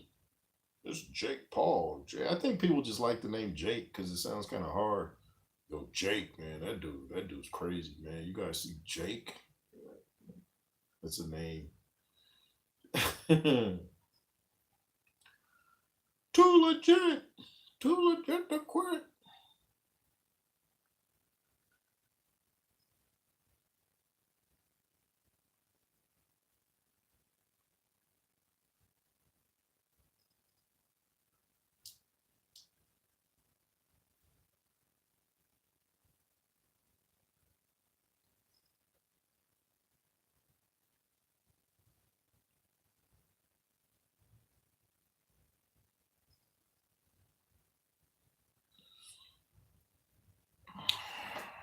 See how long I've been on here. So say an hour, 19 minutes. I think my dude Kurt, shout out to KD from Counterpunch Boxing News. I think he's going live at 2. I think Texas time is a little different, so I think his 2 is my 3. So I want to go check out what my dude Kurt has to say. I always enjoy his live streams. Knows a lot about boxing. And he does great impersonations, man. It's Floyd Mayweather and Bob Arum. Man, he sounds just like him. And Ruiz. Alex says, what are your thoughts on a Joshua Parker rematch? That's a tough fight, man. That's a tough fight because both guys have improved. I'm gonna think about that one. I'm gonna think about that one, Alex. Who you got in that, Alex? Blu-ray says Tommy Fury is the actual boxer. You're right. That's what I was telling people. Even Joe Rogan was saying Tommy Fury is an actual boxer, and he's skillful, and he's faster than Jake. Jake can punch a little bit. I'll give him that. Jake can crack a little bit, but his own former trainer, BJ Flores, said Jake doesn't hit like a world champion fighter, and he was with Jake for 7 fights, and he's not salty about it. He's just saying what it is. He's actually wanting Jake to win this fight, but he was saying how dangerous Mike Tyson is. So, Wilder will knock out Zhang, bro. I mean, shout out to you, King Joe, Sam. I mean, it can happen. I just don't see it happening.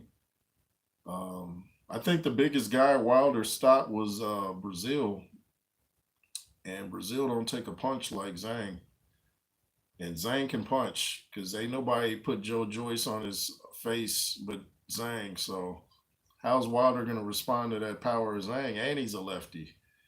So there's another problem for Mr. Wilder. Alex says, I think the fight makes sense. Outside of Fury and Usyk, Parker is the obvious choice. Yeah, I think they are going to cross paths again. Of course, Joshua's the harder puncher. So I'm going to edge it for Joshua. Tough fight, though. I kind of thought Parker won the first fight. A lot, And plus, a lot of people were saying the ref was stepping in and stopping. Every time Parker would start to throw punches, the ref would kind of stop the action. I kind of thought Parker won the fight with Joshua the first time, actually. AJ's too, I think you mean say strong and fast for Parker. Yeah, I think AJ's sitting down on his punches now. He's got a whole new confidence in his right hand, so that spells trouble for the division. I like this new Joshua. I call it Joshua 2.0, man. Shout out to Ben Davison, man. Ben must be really, Ben must be like, what is Ben doing, man? Ben is putting in work over there with Joshua, man. He turned this dude into an assassin. Oh, you say AJ's too big and fast for Parker. Yeah, man. I think this AJ would do better than in the first fight. He was kind of cautious in that first fight.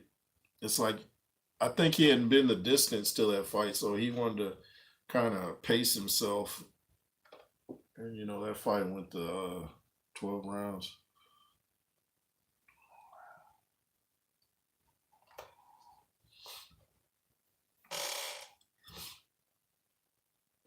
Alex says, nah, dude, Parker didn't do jack in the Joshua fight.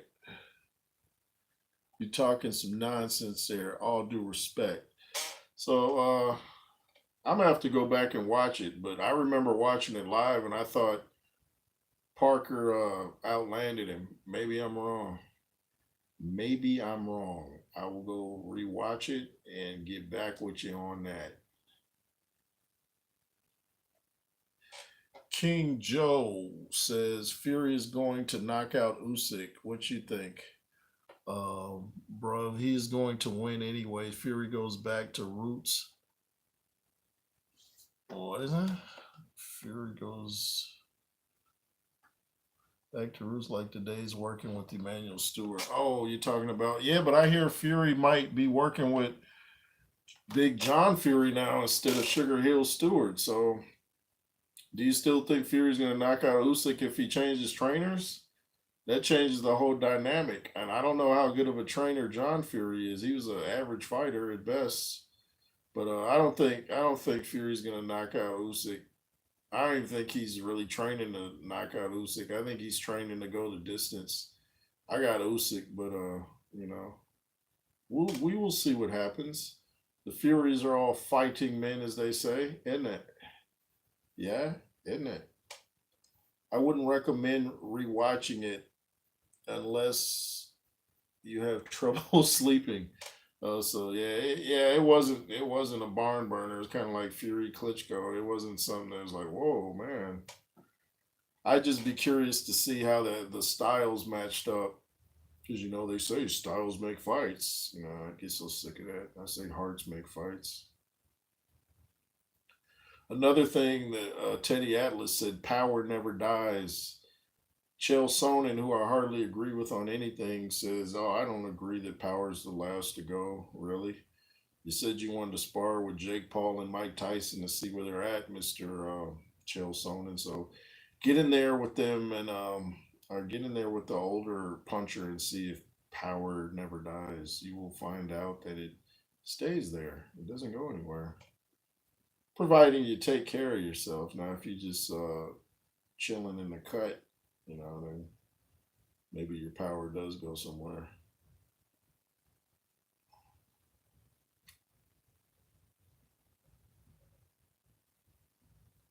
Chael Sonnen seems like he don't really respect boxing. Like King Joe said, yes, thumbs up. Shout out to you, King Joe. Blu-ray says John Fury is hopeless. Peter Fury is a good trainer, though. Yeah, I like Peter Fury. Peter Fury knows his thing. He's like one of the more humble, quiet Furies. He just kind of tells you what it is and keeps it business. Shout out to the Furies, Peter Fury, John Fury. Shout out to Tim Witherspoon. He said he actually was hanging with the Furies and the Travelers. He was hanging with the Gypsies. Styles does. King Joe says Styles does make fights, my friend, and ask Joshua about John Fury. What do you mean? Ask Joshua about John Fury. Alex says power may never die, but the ability to land the shot does. That's a good point. Yeah, you gotta know how to land it. Like Francis Ngannou had all the power in the world, but he didn't know how to land it against Joshua, and Joshua kind of got him out of there before he got a chance. So that's a good point. But when they say styles make fights, I always think that applies more to mixed martial arts because it's so many things you can do: jujitsu, grapple, punch, kick, knee, elbow. In boxing, you got two hands and movement, so it's not too many styles you're gonna face. So more often, it's your heart, how many punches you can take. How many? What did Stallone say? It ain't about how hard you hit; it's about how hard you can get hit and keep moving forward. How much you can take. That's how winning is done. I've done that like a million times. But yeah, I say hearts matter more than styles. It's not too many styles you're gonna have with southpaw, conventional, bobbing and weaving. Styles are limited when it's just hand to hand combat. Mixed martial arts, all kind of styles. But that's just my opinion. Joshua will admit John Fury is the perfect trainer for Fury. Oh, why do you say that? Why do you say that? Sounds interesting. Don't give him no statue. Give him guts. I told you I wasn't going away. You got your shot, now give me mine. Shut up, old man. I ain't going nowhere. Mr. T, Clubber Lang. I gotta meet Club. Man, I'm gonna see if I can get an interview with Mr. T on this platform. That was the best biography I ever read. Was Mr. T, the man with the gold? I read that twice, man. Mr. T was no joke, man. Grew up in Southside Chicago. He did a movie called The Toughest Man in the World. Mr. T, shout out to Mr. T, fellow believer in the Most High. Yeah. Blu-ray. AJ is moving his head off center now. He's difficult to hit now. Full package now. Absolutely. Absolutely. He's got a whole new confidence. Alex says great Sly impression. Hey, Thank you, Alex, man. That's what got me interested in the real boxing was watching the Rocky movies. Love me some Sylvester Stallone, Carl Weathers, all the whole cast. Did you guys know that Burt um how can I forget? Burt Young, who played Paulie, was a real boxer. I think he was an undefeated middleweight. So they're saying Paulie might have been the best fighter out of the whole franchise. Dolph Lundgren too. That dude had hands. King Joe says because he knows John Fury's training regimen. Oh, okay. I'm gonna have to look into that. Appreciate the knowledge, man. Y'all be schooling me. Alex says, hey woman, how about you come over to my apartment tonight? I'll show you a real man. You know what's funny about that? Adrian looked like she was thinking about it. She was like, well, Rocky's here right now. Yeah, that's the scene right there. Then there was a guy in the background yelling, "Give the brother a shot!" I always listen for that. Give the brother a shot. You don't fight them real. What do you say? You fight them setups. Custom. That was a funny quote though, Alex. Blu-ray says Customato said character defines a boxer. Absolutely. See, that's why Customato was almost like Ben Davison. They got into the psychology of a fighter. They know a lot of that stuff is up here. It's like the great trainer Tommy Brooks said, if your mind's right, you can hit a dude with a bag of bricks and he ain't going nowhere. So it's mental, man. People don't get that. And I doubt very seriously Jake Paul has a stronger mind than a fit, unhigh, undrunk Mike Tyson. Alex says, yeah, dude, I met Bert one. Oh, did you? Very nice. Oh, you met Bert? Yeah, he was a humble, nice guy, and he had a big crush on Talia Shire, who played Adrian. He liked her in real life. He was like, she's just a beautiful person, a beautiful woman. Seemed like he never got over her. Yeah, man, I love me some Rocky movies, like the Creed movies too. I like the Rocky movies better, but I thought Creed 3 was really good. Chuck Wepner was the inspiration for Rocky. Yeah, I saw that documentary. That was interesting. Yeah. Customato hypno. I've heard some things about that. I hope not. Yeah, I don't mess with no hypnotism. I heard some stuff about that though. I hope it's not true.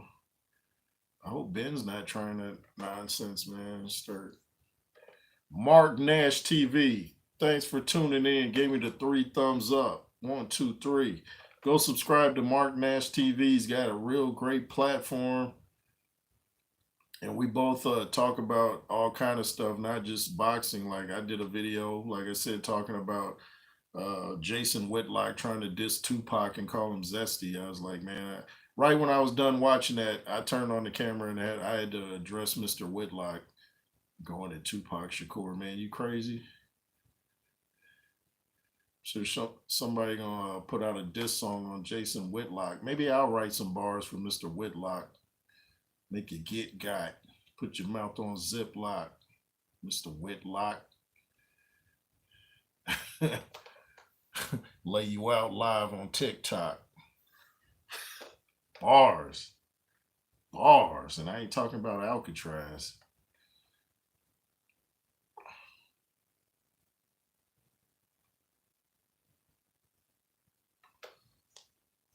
But it's like Tupac said, they'll talk about me when I'm gone because they fear me in the physical form. And that's just what happened. Most Def, even him, he got a lot to say about Tupac now. Was you saying it in the 90s, Mr. Not Most Def. That's sorry, Most Def. Was Adrian and Godfather as well? Yeah, she was. I think she's married to the guy that made the movie. What's his name? I forget. But I said Most Def, not Most Def. I'm talking about dude from Black Sheep, Drez. Yeah, sorry, Most Def, but Drez got a lot to say about Tupac now. Was you saying that in the 90s, Mr. Drez? Was you dissing Mr. Shakur? You trying to make him sound like he was scared of a situation that you mentioned? Stop. But yeah, Talia Shire, I believe she was in The Godfather. I always liked Adrian. I wish more women today were like Adrian, just soft spoken and humble and quiet. Now we got loudmouth women with purple hair and BBLs. Welcome to 2024, where a woman puts more focus on her outside rather than the inside. What good is a decorated bottle if the inside is rotten? King Joe says not every inside fighter or technical boxer can beat an elite pure outside boxer. It's very little likely, but two inside fighters or technical brawlers make a great 75% of the time style fights. King Joe, man, you know your stuff, man. You be giving me stuff to think about. See, I'm not one of these platforms that act like I know everything. So if you guys can drop game on me, hey, drop game. Alex says, "Hey, Bon Scott." Oh, okay,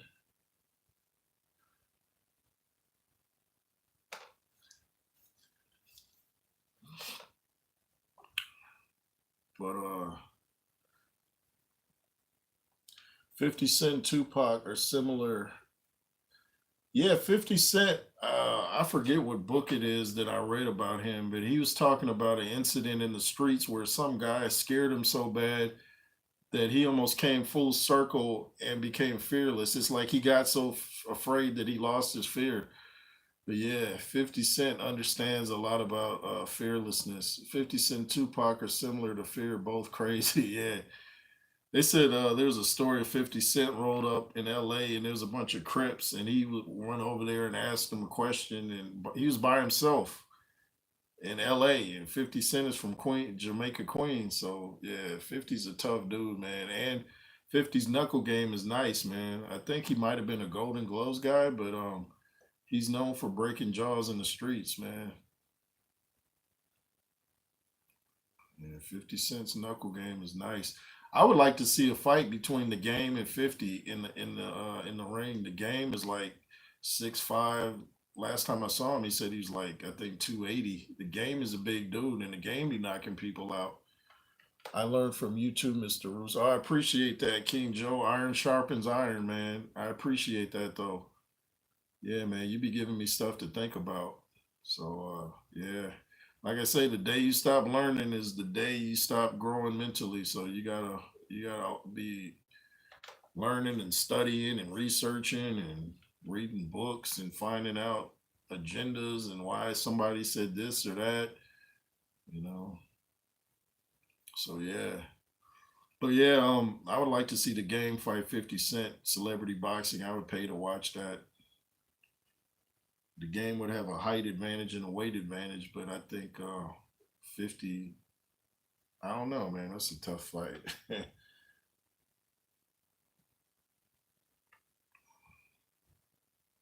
Mr. Curtis Jackson.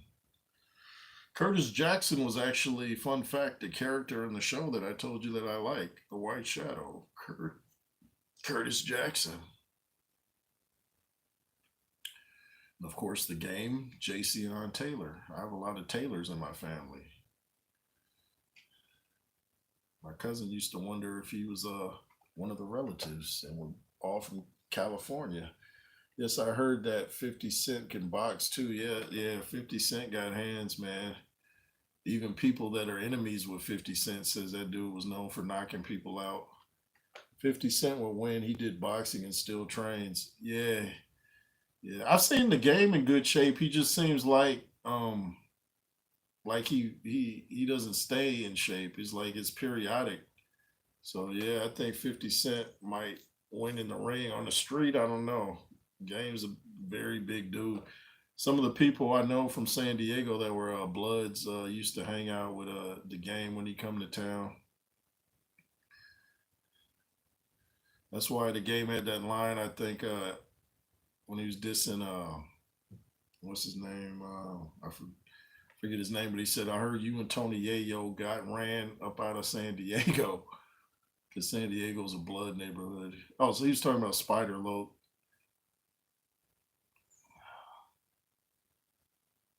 The game is a huge dude. Yes, yeah. Game is I like to see Whack 100 and Game mix it up. Whack be having a lot of mouth. I did a video saying I would box Whack 100. I do it for free. 50 Cent wins that fight. I got you, King Joe. I got you on that one. Yeah, I can. I got no arguments with that.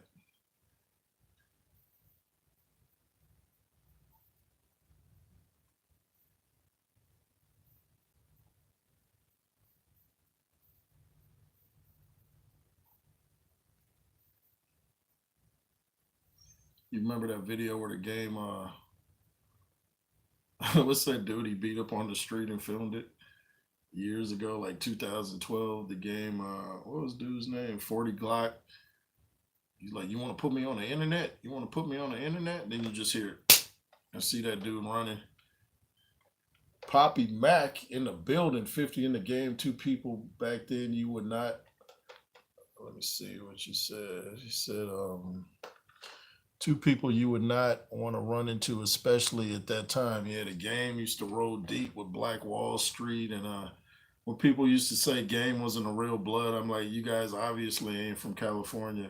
You can't roll around California claiming you a blood and you not. You will get checked with the quickness.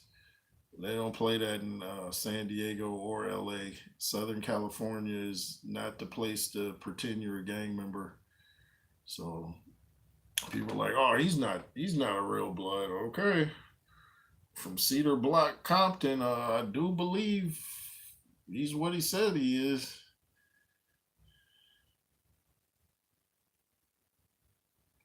Bon Scott says there's a rumor that lots of the song. Oh, you guys are talking.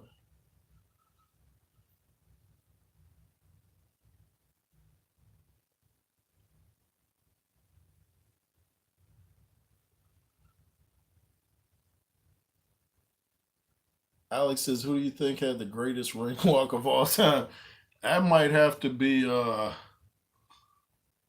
Prince Nas. Just how he would dance for like 20 minutes, and they had Kevin Kelly so mad he was in the ring like, come on.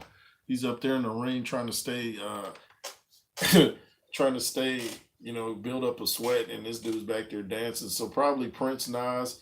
I like Lennox Lewis's ring walk against David Tua.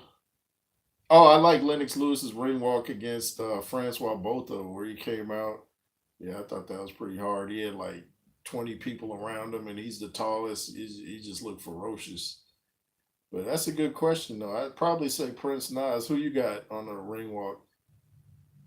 That's the thing about AJ. I don't think he picks the best ring walk music. Like, what was he playing in that Ngannou fight? I was like, might want to mix in some Pac there, Mister AJ. He said he listens to West Coast rap, but he be playing some weird stuff coming into the ring. Like, how you get energy from that?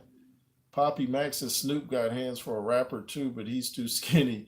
He do some kickboxing. J.O. Felony, I think, said he put hands on Snoop or was about to on the set of Baby Boy. J.O. Felony grew up a couple streets down from me in Southeast. I grew up in the Lincoln Park area. He grew up on the Crip side, what they call neighborhood Crip, but it was just like a couple streets down. There's, yeah, San Diego's mainly a blood city. They got some Crips though, but they really outnumbered. I never did the gang thing. I just grew up around it. I didn't see I didn't see the wisdom in it. It's like, nah, it's not happening.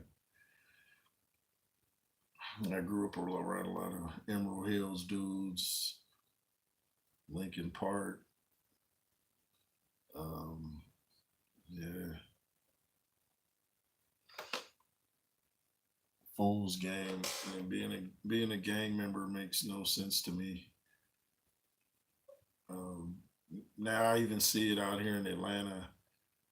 Like I was doing some bouncing downtown Atlanta, and 21 Savage was holding a concert outside. And then I'm seeing his entourage. You're supposed to be Bloods, and they got police for security. I'm like, why you need police? Remember, you Bloods. Like, what you got police? I thought police were the enemy. I tell you, man. Alex says AJ's ring walk against Ruiz in the rematch was great. He had Fila. Yeah, I forgot about it. I like that one too. There's a song I like by a guy named Tony Joe White. He has a song called "Ain't Going Down This Time." I thought that would have been a hard song for AJ to come in the ring to against Ruiz. I ain't going down this time. That song is hard. I got it on my playlist on my NWJ platform. If you go to my music list, you'll find "Ain't Going Down" by Tony Joe White. That song is hard, man. That would have been the perfect song for AJ, or for if Lennox Lewis had used it when he fought Oliver McCall for the rematch. If the song was out back then,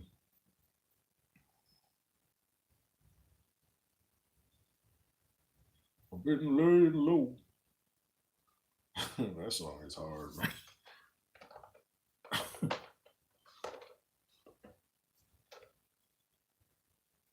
Tony Joe White also has a song say every day we're moving closer to the truth. It's called Closer to the Truth, and like that's a hard song too. Bon Scott says liked Fury coming into Crazy by Patsy Cline. I forgot about that. Fila Kutai or Kut, is that how you say it? I'm not familiar with that artist.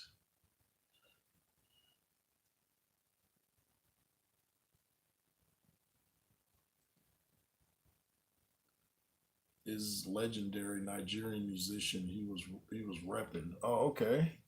Yeah, AJ's got some Nigerian, I understand. Yeah, Fury coming out to Patsy Cline was awesome. Yeah, Fury's a true showman. Is that the one? What's the one where he came out wearing the outfit like Apollo Creed? Game is 6'4", 50 Cent 6'1", not too big difference of height. I'm 6'5", standing next to these guys, taking a picture back in 2004 in New York. Didn't see much of a huge difference. Yeah, I remember. Yeah, when I saw them together, it didn't look like that much of a height difference. Height is weird like that. Like Dillian White is listed at 6'4", and then when he did the face off with Oscar Rivas, who's like 6 feet 6'1", they looked even. So height is weird. Depends, I guess, on the soles of the shoe or if they're wearing. I understand a lot of actors wear lifts in their shoes, male actors, so they can look taller. I don't know if that's true though. The Rock is listed at 6'5", but when you see him standing next to AJ, you clearly see The Rock isn't 6'5". I think he's more like 6'3" ish. There's another guy when everybody talks about age. The Rock is my age. He's a month older than me. The Rock is older than me, yet, look how great he looks. So, there's another thing about age. The Pointer Sisters, Dare Me, great. Oh, man, I got that on my playlist. It's got Mark Breland in the video, Dare Me. I found out about that song by watching, I think it was a Mark Breland fight. Yeah, I like that song. I think they are build like that supposedly sells tickets. Oh, okay. Y'all be knowing your stuff. See, that's why you guys should subscribe over here. Not only do I know boxing, but the people that come in and on the chat and watch know boxing. Tom Cruise be wearing stilts. Tom Cruise. Hey, it's a fun something my wife noticed. You know the song Boys in the Hood? Well, the rap group Houdini has a song called I'm a Hoe. I just noticed that's basically the same beat.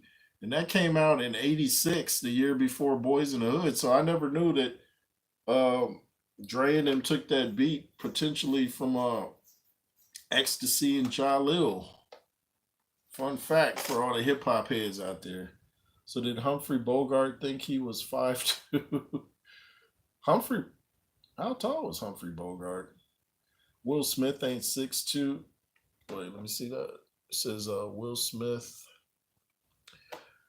Will Smith ain't 6'2" anymore. more like 6 feet even. I saw a picture or a video of Will Smith standing next to LL, and LL was taller than Will Smith, and LL's listed at 6'3". So yeah, I think Will is more like 6'2" ish, or yeah, you might be right. He might be like 6. I don't know. Jack Reacher, that yeah, I like that dude. Is I like that guy. The Jack Reacher in the books was supposed to be about 6'5", and they cast Tom Cruise. Do you watch the Jack Reacher on Amazon? I was watching that guy in real life. I check out his Instagram too. I forget his real name, but yeah, I think that guy is 6'2", but the guy in the books was yeah. How did they cast Tom Cruise? Like I don't know, huh? I guess they're like his. He says, yeah, good series. I started watching it. I'm gonna have to go finish it. But yeah, how did Tom Cruise get the role over like a big guy? I guess, I was talking to one of my acting buddies the other day. Shout out to Ladarian Raymond, and he's a great actor. He should have been on the screen, and he was saying how hard it is. So he was saying it's who you know. So I guess Tom Cruise just knows the right people.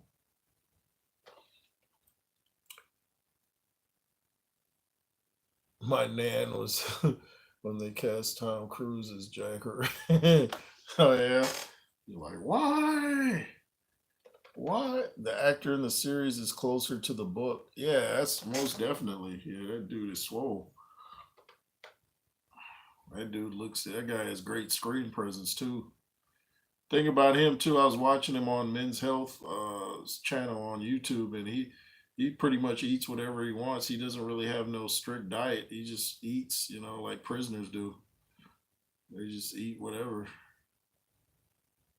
Calories in, calories out.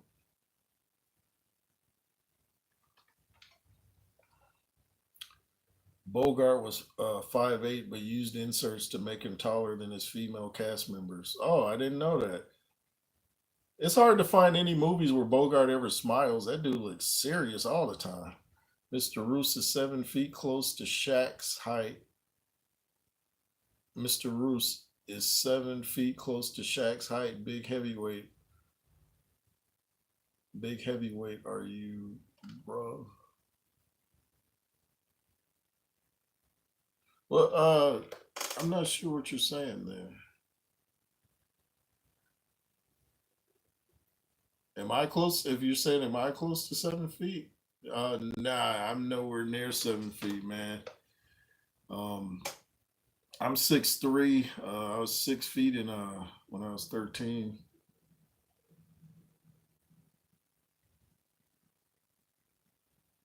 Yeah, Shaq is the tall guy. I've heard Shaq say he was 7 feet, and then I think he's really like not this that off 6'9" or something. I don't know, but that dude is. Does he wear size 22 shoes? I wear size 13. I even wore a 14 once. I can wear anywhere between depends on the brand. I can wear a 12, 13, maybe a 14. Tom Cruise is 5'7". There's a YouTube channel that goes in on what are these actors' real heights. It's kind of interesting. Like, um, I don't think Dolph Lundgren is really 6'6". I know Stallone revealed when he and Thunder Lips Hulk Hogan had the face off, Hulk Hogan was actually standing on something. So I never knew that. I thought Hulk Hogan was that much taller than Sylvester Stallone. Here's a pic of Shaq with Ngannou, and he made him look small. Yeah, Shaq is working out too now, so Shaq is looking diesel, like he used to call himself, Shaq Diesel. Biggest myth in boxing is Fury being 6'9". I think Fury is 6'7". I think he is. You know what I was thinking the other day? How come your height isn't like, say you grow your hair up here? How come your hair is a part of you? How come your hair isn't counted as a part of your height? That's your hair. So if I grow my hair up here, shouldn't I be like 6'7"?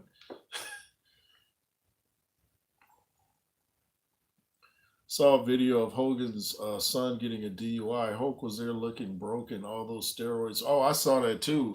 I was like, that's Hulk Hogan? Yeah, he was, ooh, yeah, he was looking like, oh man. I think he's gotten back in shape since then, though. I think he was, had come off surgery and, them dudes when they drop off the steroids, they a lot of them dudes really like deflating a balloon. A lot of them dudes be shrinking, man. If that's the case, Don King is 8 feet tall. Good point. You know what I mean? You guys ever seen Only in America? Ving Rhames, Don King. That man, great movie. HBO had put it out in the '90s. It's called Don King, Only in America. Ving Rhames did it great, man. He nailed it. He just left out. You know what I mean? Don King says that all the time. He says, "You know what I mean? You know what I mean?" It's like, how could you forget that, Ving? What happened to Ving Rhames? That dude just vanished. Like, what happened to Joe Pesci? I think Joe Pesci might have retired.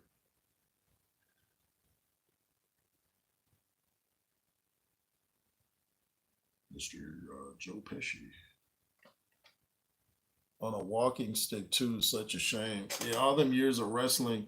I was friends with Rick Drayson. You know, we weren't that tight, but we used to text each other and stuff.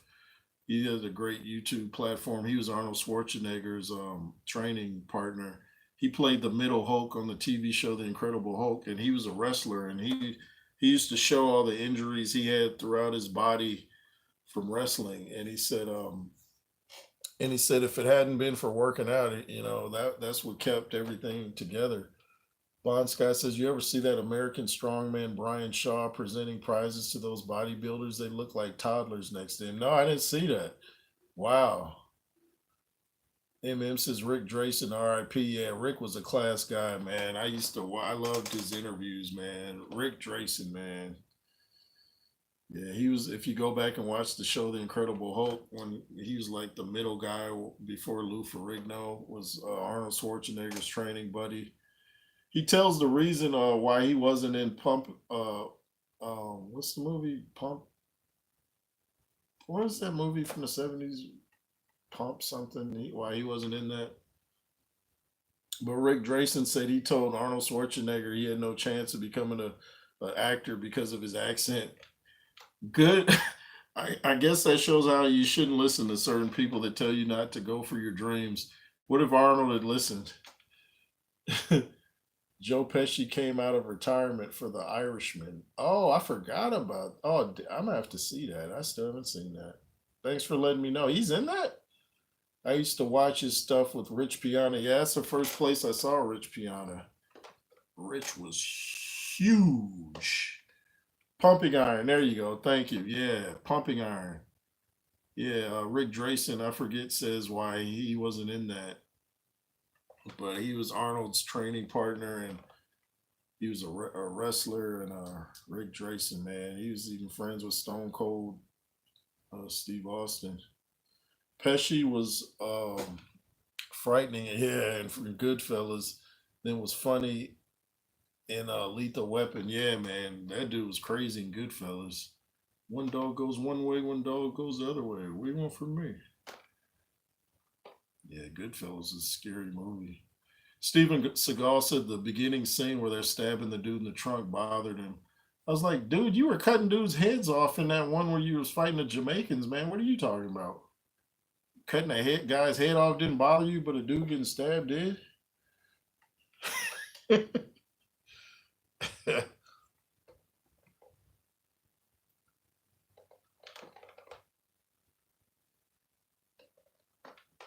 Trying to read this comment.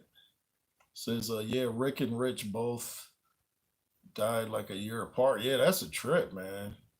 That was a trip. No, go get your shine box. Alex in the building. You have a great channel, Mr. Roos. Found out about it through Mr. Tucker. Oh, appreciate that, King Joe. Yeah, me and Andrew Tucker, man. Yeah, we done a live stream. We interviewed Dusty from Dusty Vision TV. We've interviewed Coach James Bashir a couple times, and we interviewed up and coming heavyweight Vlad Sarenko, 19-0 with 16 knockouts, trained by Coach James Bashir. So I appreciate that, man. I appreciate the love, King Joe Sam. That's a pretty cool name too, King Joe Sam.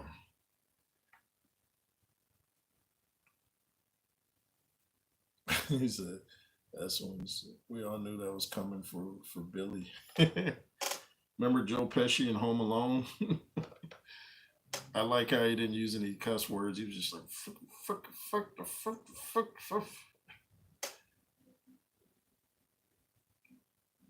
Then they started making too many Home Alones, and they changed the character for the boy. I didn't think of his name that played in the Home Alones. I think I liked Home Alone 2, maybe. I like the one where dude's screaming and he changed into the skeleton. I can't remember if that's 2 or 1.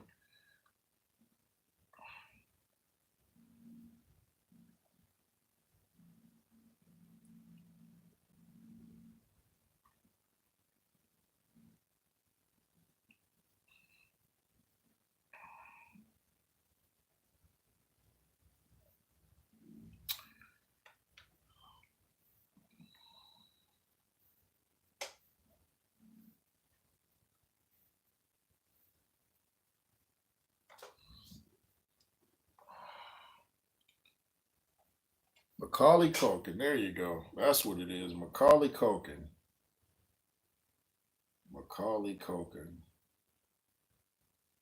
Yeah, man. He had a little smart mouth on him in that movie, didn't he? I was like, wow. So these movies be influencing these children to act like these little smart mouth actors in these movies. I'm like, they didn't have to make them so smart now.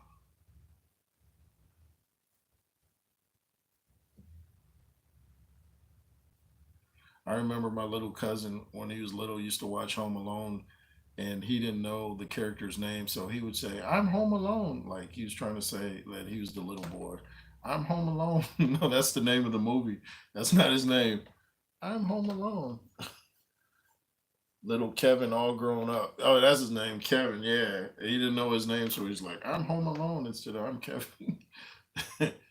Children say some, they say some funny, deep, interesting things, man. You gotta love the children.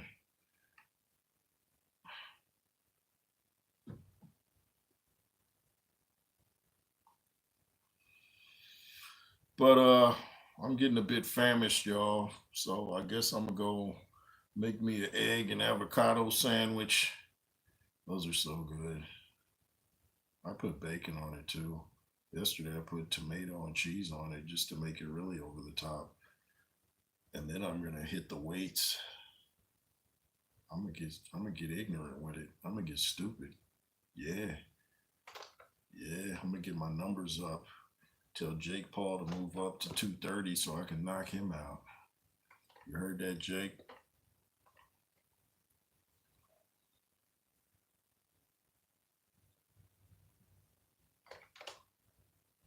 What you training? I'm doing shoulders, bicep. I do shoulders, biceps, and triceps and forearms. I do a gang of side laterals. Sometimes Arnold presses where you do that, but side laterals, man. I even take 20-pound dumbbells and do side laterals 55 times. I got videos doing that. I even start off holding 2-pound dumbbells out to the side for 3 minutes before I get started. Then I do 300 to the side. I do 100 rest, 100 rest, 100 rest with 2-pound dumbbells, and then I do my regular workout. Oh, shout out to you, Alex. See you next time, dude. Good chat. Yeah, I appreciate you, man. You had some great takes, man. Don't be an atheist though. Eminem says, I did that today. Oh, shout out to you, man. Shoulders and arms. Yeah, okay. That's what's up, man. Yeah, man. The lightweight high reps makes a burn like people wouldn't believe, man. Heavyweight is good to do occasionally, I guess, but it doesn't create the same pump. Like when you do low weight high reps, that's a pump like feels like there's somebody threw a blowtorch in your bloodstream. Oh yeah, cable crossovers is legit. Yeah, Bruce Gas. Yeah, he says I like the cable crossovers. Yeah, the heavy weights are hard on the joints too. People do all that ego lifting, trying to impress people. I'm like, I'm not trying to impress nobody. You sit there trying to impress people and ripple. I think that's how Stallone tore his chest muscle. If you look at his chest in Rocky Four, you can see where he tore it. He got into a bench pressing contest with Arnold and tore his chest muscle. Bruce Gass is loaded with arthritis from lifting mega weights in my younger days. Oh, for real? Oh, wow. Wow. Jay Roos, can you talk about the directory law? I'm not familiar with that. I'm gonna have to look into that directory law. Oh, but I didn't know that, Bruce Gass. So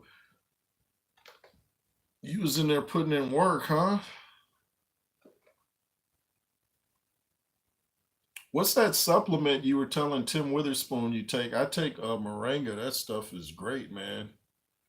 I take cayenne pepper, cinnamon for the blood to balance out your blood sugar. Cayenne pepper opens up the arteries. I eat garlic. Try not to talk to people when I have garlic though. Jay Roos, can you talk about oh, I already read that. I was walking around at 6% body fat for years. Oh man, wow! So you use like the dudes that be on stage. Wow, I'm impressed, man. That's hard work, dedication, man. Shout out to Bruce Gass. He's putting in that work. Do you still lift now? Lighter weights? Do you still lift, or you just do cables? Because cables are good too, and bands are good. Oh, dietary laws. Oh, okay. Yeah, man. I just do everything in moderation, man. Like a lot of that stuff with the food pyramid, they found out that's not even legit. I try to stay away from aspartame and all like false sweeteners. They might tell you they're good for you, but they're not. I'd rather have real sugar any day. Um, you know, I eat a lot of avocados. They're good. It's a good fat. Garlic. I used to drink apple cider vinegar until it was bought out by somebody that I'll let you figure it out. His first name is Bill, but he bought out the Bragg's apple cider vinegar, so I had to leave that alone. I've been drinking that for years. I'm gonna have to find a new company. Bruce says just a little bit on the light weights to keep myself toned, but I do mostly cardio now. A lot of walking. I just got back from 3 miles. Oh man, you did 3 miles. Oh, shout out to you, man. That ain't easy, bro. That's not easy. Shout out to you. Yeah, I got some stairs over there that I do for like 20 minutes. Holding my little 2 pound dumbbells for that, and do sideways. You know, uh, if you guys, like I said, want a serious burn, just get like 2 pound dumbbells, hold them out for 3 minutes. Your shoulders will be screaming. And then wait, do 100 side laterals with 2 pound weights, do another 100, do another 100. And then if you're really a G, take some 20 pound dumbbells and go to the side 25 times, and then do 25, and then do 55 hammer curls, and then do 55 skull crushers. I love skull crushers, man. Bruce Gass said I did personal training for many years. Plus, I owned let me see. You owned a nutritional. Plus, I owned a nutritional store. Oh, that's what's up, man. Yeah, I find nutrition very fascinating, man. How the human body works. Yeah, I really like all that stuff. And garlic does a lot of great things, man. Lifting weights is good for your body. Absolutely, man. Absolutely. Good training will not cure crappy diet. You know what though, Bruce? You know what kind of baffles me? how these prisoners get so big and they eat complete slop. Like how I've never understood that. These prisoners eat things that would make a billy goat puke, as the dude said in Rambo. Like, yeah, but I know what you're saying. I just always wondered how prisoners get away with it. Guess they have no choice though, huh? No snacks in the gym 7 days a week. That'll do it. Wow. I'm impressed, man.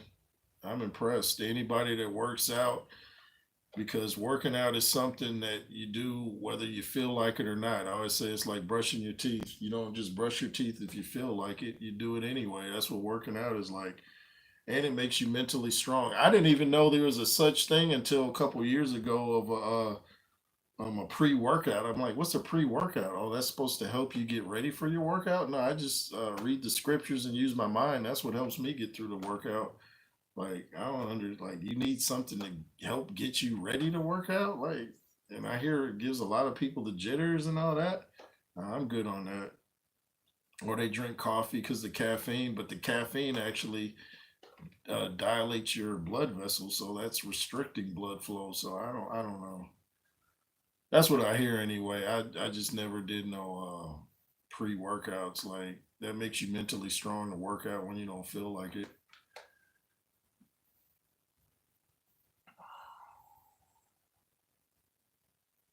MM says that pre-workout stuff is basically like having 5 coffees. Yeah, yeah. I'm not trying to have my heart pulsating. Like, nah, dude, that's dangerous. I never took one of those pre-workout drinks in my life. Me either. Yeah, I don't mess with that. I do not mess with that at all. You know, they got dudes on so many supplements now. It's like take an ounce of this, inject yourself with this, man. You got so many chemicals in your body, man. You're like a big lab rat. You know, you see how many bodybuilders are just suddenly leaving this world as a result of taking the juice. You know, I always say, steroids don't know it. Your heart's a muscle, so it can blow your heart up too. It doesn't know the difference between your biceps and your heart. So it might make your biceps 25 inches, but your heart's gonna get in. I think that's what happened with Rich Piana. I think his heart got too enlarged. I remember this guy that knew Rich Piana said he looked at him and one day was like, "Man, you might need to ease up on the steroids." He said his foot was getting so big it was like overlapping on his sandals. He's like, "Your feet are getting too big, man. Them steroids makes your jaw like really pronounced too." Dolph Lundgren just admitted that he was on steroids the other day and caused him, he believes, some tumors down the road. That's why these guys die before 30. Yeah, it's sad, man. Back in the day when ephedra was legal, I used to sell like crazy the old ECA stack. Oh, for real?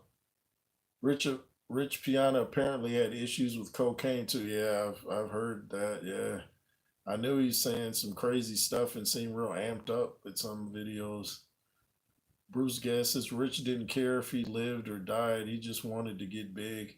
Yeah, I understand he had some. I think he might have had some implants on his shoulders and calves. I think one of his exes says. I think he went to Mexico for that. I don't know. I just know that dude was huge.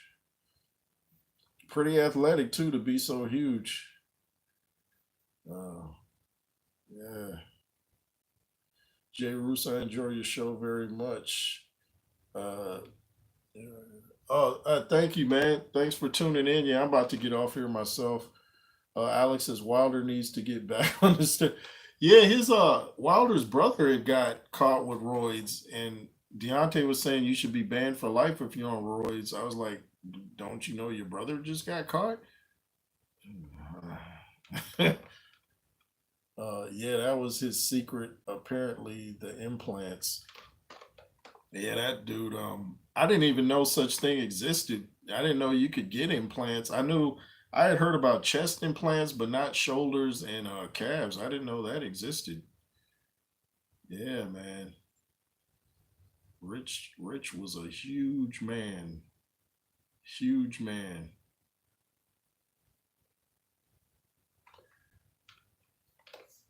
I knew all those guys back in the day. Cutler, Rich, Palumbo, all those crazy cats. Wow. Wow. Dave Palumbo.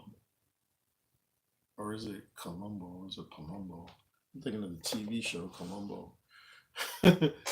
Wow. So you knew all them, huh? Wow. Yeah. Cutler's still in great shape. I'm subscribed to his YouTube platform. Jay Cutler. He's a real quiet type of guy. Got a lot of presence though. I think he's listed at 5'9", 5'10", but he always looks taller to me. All they ever talked about was the next cycle. Wow. Yeah, it's like some guys' bodies can adapt to the roids and others can't. That's what's the trip about it. Some bodies aren't made for roids.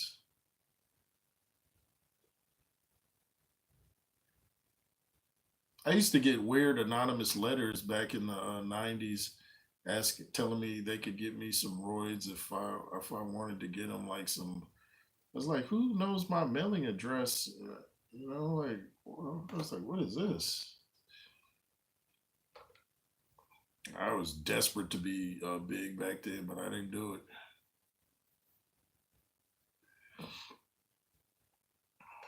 It's the long term effects that they're all finding about how these guys never knew about. Look at Ronnie Coleman. He needs a will. Yeah, Ronnie Coleman is jacked up. Ronnie Coleman, man. Ooh, yeah, it's like that should be everybody's go to if they're thinking about doing steroids. Go check out Ronnie Coleman. Um, it's sad, you dedicate yourself and put in all that hard work, and then Lee Haney's still working out. He's here in Atlanta. He's still going. I think Ronnie's issues are because of the heavy squats he would do for reps. That might be because that's a lot of spine compression too. Like I've never been a fan of deadlifts. I'm like, why would you deadlift? Like that cannot be good. I just never understood deadlifts.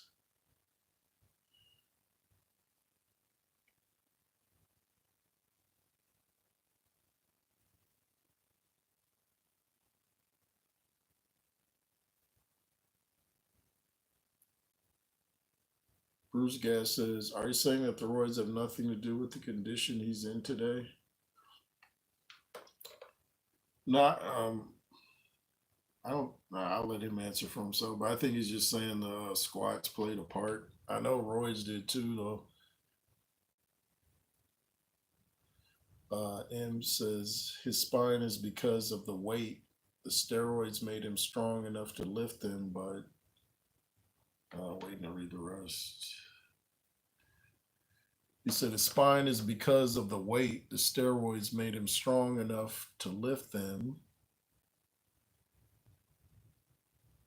but the back wasn't strong enough. Yeah, that's dudes can get into ego lifting trying to show I'm the strongest man in the gym. Yeah, but you're gonna be the strongest man in the hospital too. We're supposed to train for health, not to end up in the hospital, man. That's like hustling backwards right there. That's the true definition of hustling backwards.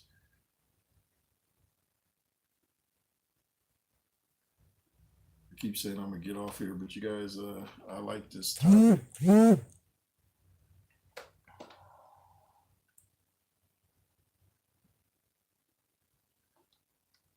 Ronnie's a pretzel, poor guy. Yeah, it's sad, ain't it? I train with power lifters, and that's the way it is. Wow. And M says, "Yeah, I get you, man, man, man, man." Yeah, you gotta know how to lift so you don't tear any muscles. You just gotta not base your workouts off ego. Don't try to impress anybody by showing how much you can lift, because nobody's gonna be impressed when you're out of commission, laying in the hospital. They'll be like, "Oh man, that's too bad. Get well soon." So lift for aesthetic purposes, for strength, for youth. lift for health, but don't lift to end up incapacitated.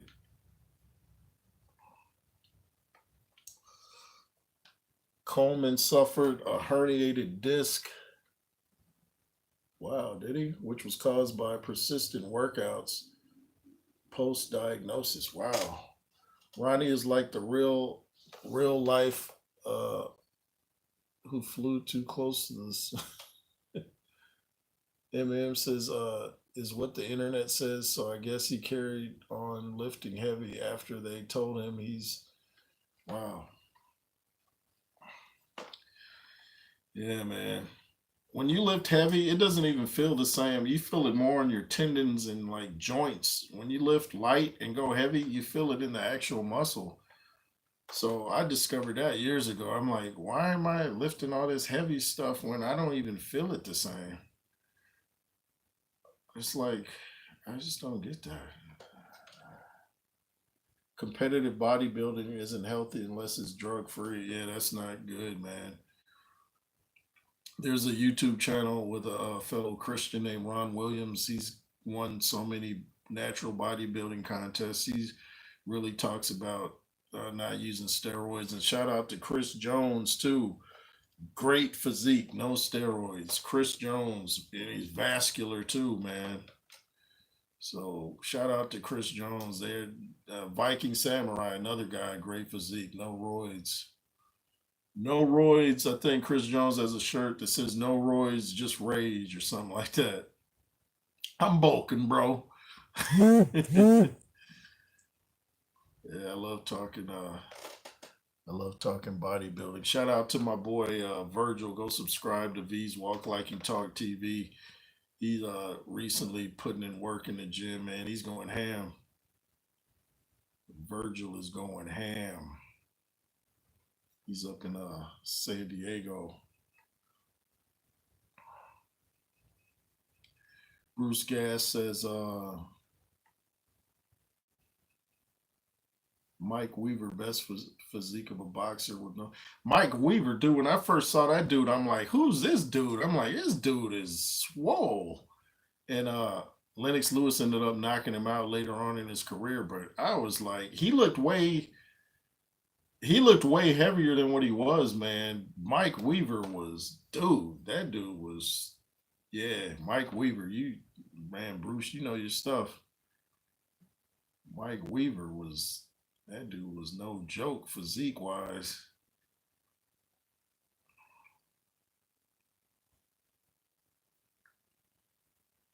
Ron Lyle was a big dude too.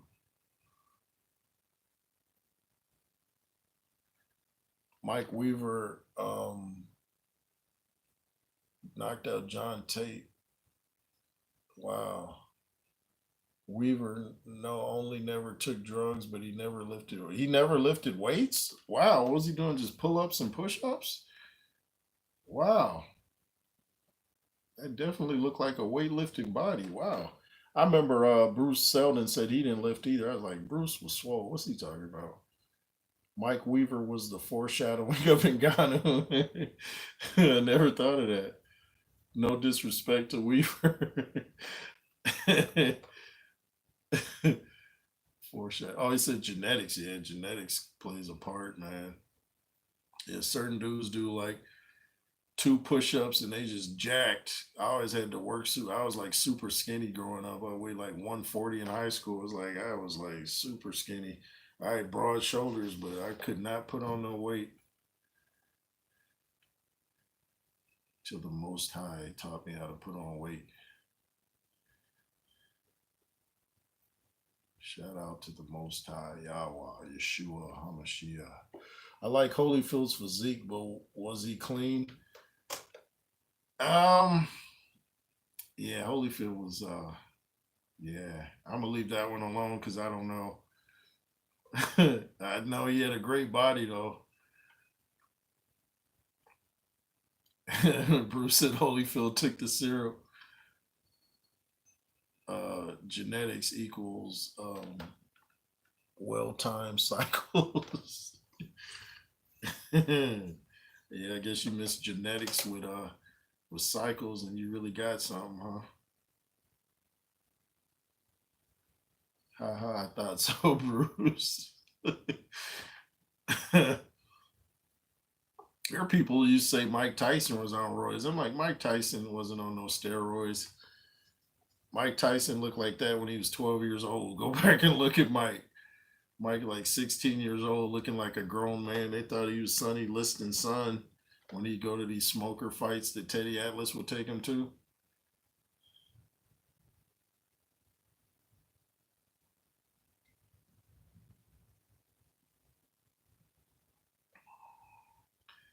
Alex said Evander Holyfield was clean. Was Evan Fields was on HGH?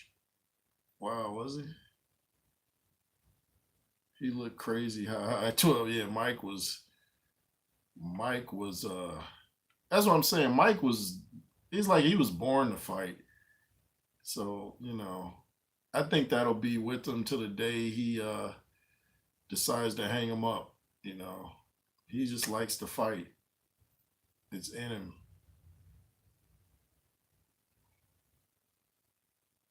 I love to fight. I love training. I love fighting. I love discipline. I went to school. Eminem says I went to school with guys built like that from a young age. It is a genetic sometimes. Yeah. Yeah, I used to look at dudes in high school at Lincoln High. I was like, man, this dude looked like a grown man. I was like, golly. I was like, what are they doing? Bruce Gas says, you got to understand how it was in the gym back in the 80s and 90s. Roids weren't even considered illegal then, and all the gym rats were on something. Yeah, I remember Rick Drayson said they used to go to all you can eat places and they drink the creamers, and he said they were on high protein, low carb diet. They hardly took carbs back then, from what Rick Drayson said, he and Arnold. Then there are other guys that say, no, you need carbs. So I don't know. Some people just eat protein and they get emaciated. Mike Weaver did lift weights, Addery says. Alex said everyone is on steroids. Yeah, if I guess you eat a hamburger in America, they shoot up the cows with roids. I guess technically we're all on it by default, huh?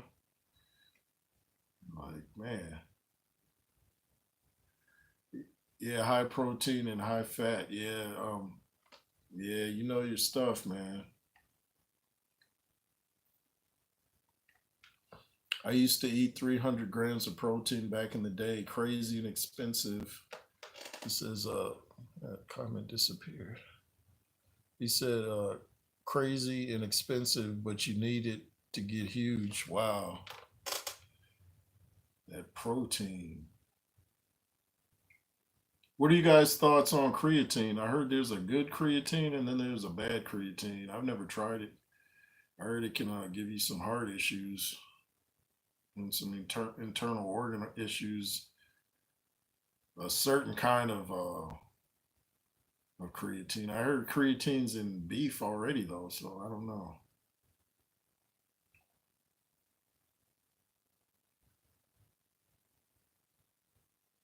You don't want to put your internal organs in jeopardy by getting swole.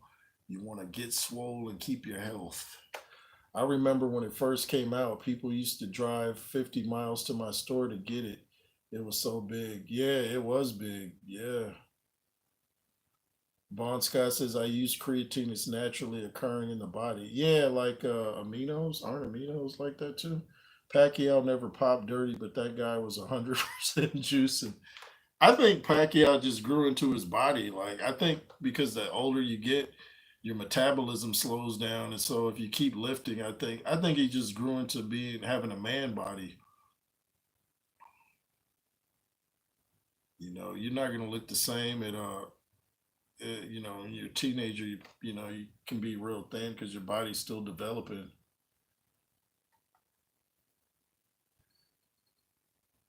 Bruce Gas says none of this stuff even existed till 1995, and the DSHEA law was passed.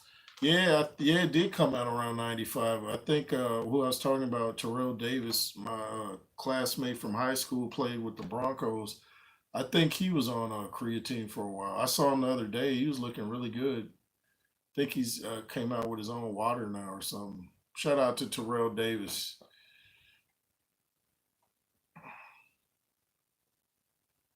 Shout out to Topi, who used to date Terrell Davis.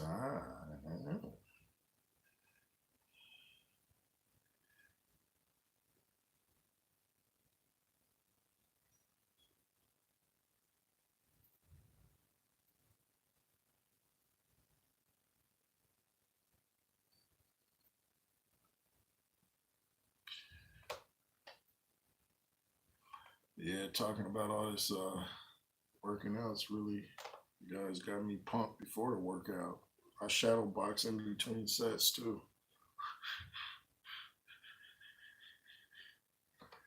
But guess I'm gonna get on up out of here. Thanks to Bruce Gas, Bon Scott, M, Alex, Addery, everybody that showed up, even those that missed it. Shout out to y'all. LSR forever. And peace out to you, Bruce. M says, have a good day. You too, man. Adore, Ika Beabucci. Yeah, that dude lifts weight still. Thanks for the show. Thank you guys for the great comments. I appreciate all of you for taking time out of your day. What does that say? Bon Scott say they say that the last of the clean, the last of the clean bodybuilders was Steve Reeves. That's who motivated Sylvester Stallone to work out. Alex says, good chat, man. Yeah, enjoyed it. The bodybuilding talk, the boxing talk. Have a good night, Jay Roos. Peace, and also to all in the chat. Thank you, LSR forever. Be fearless. Yay.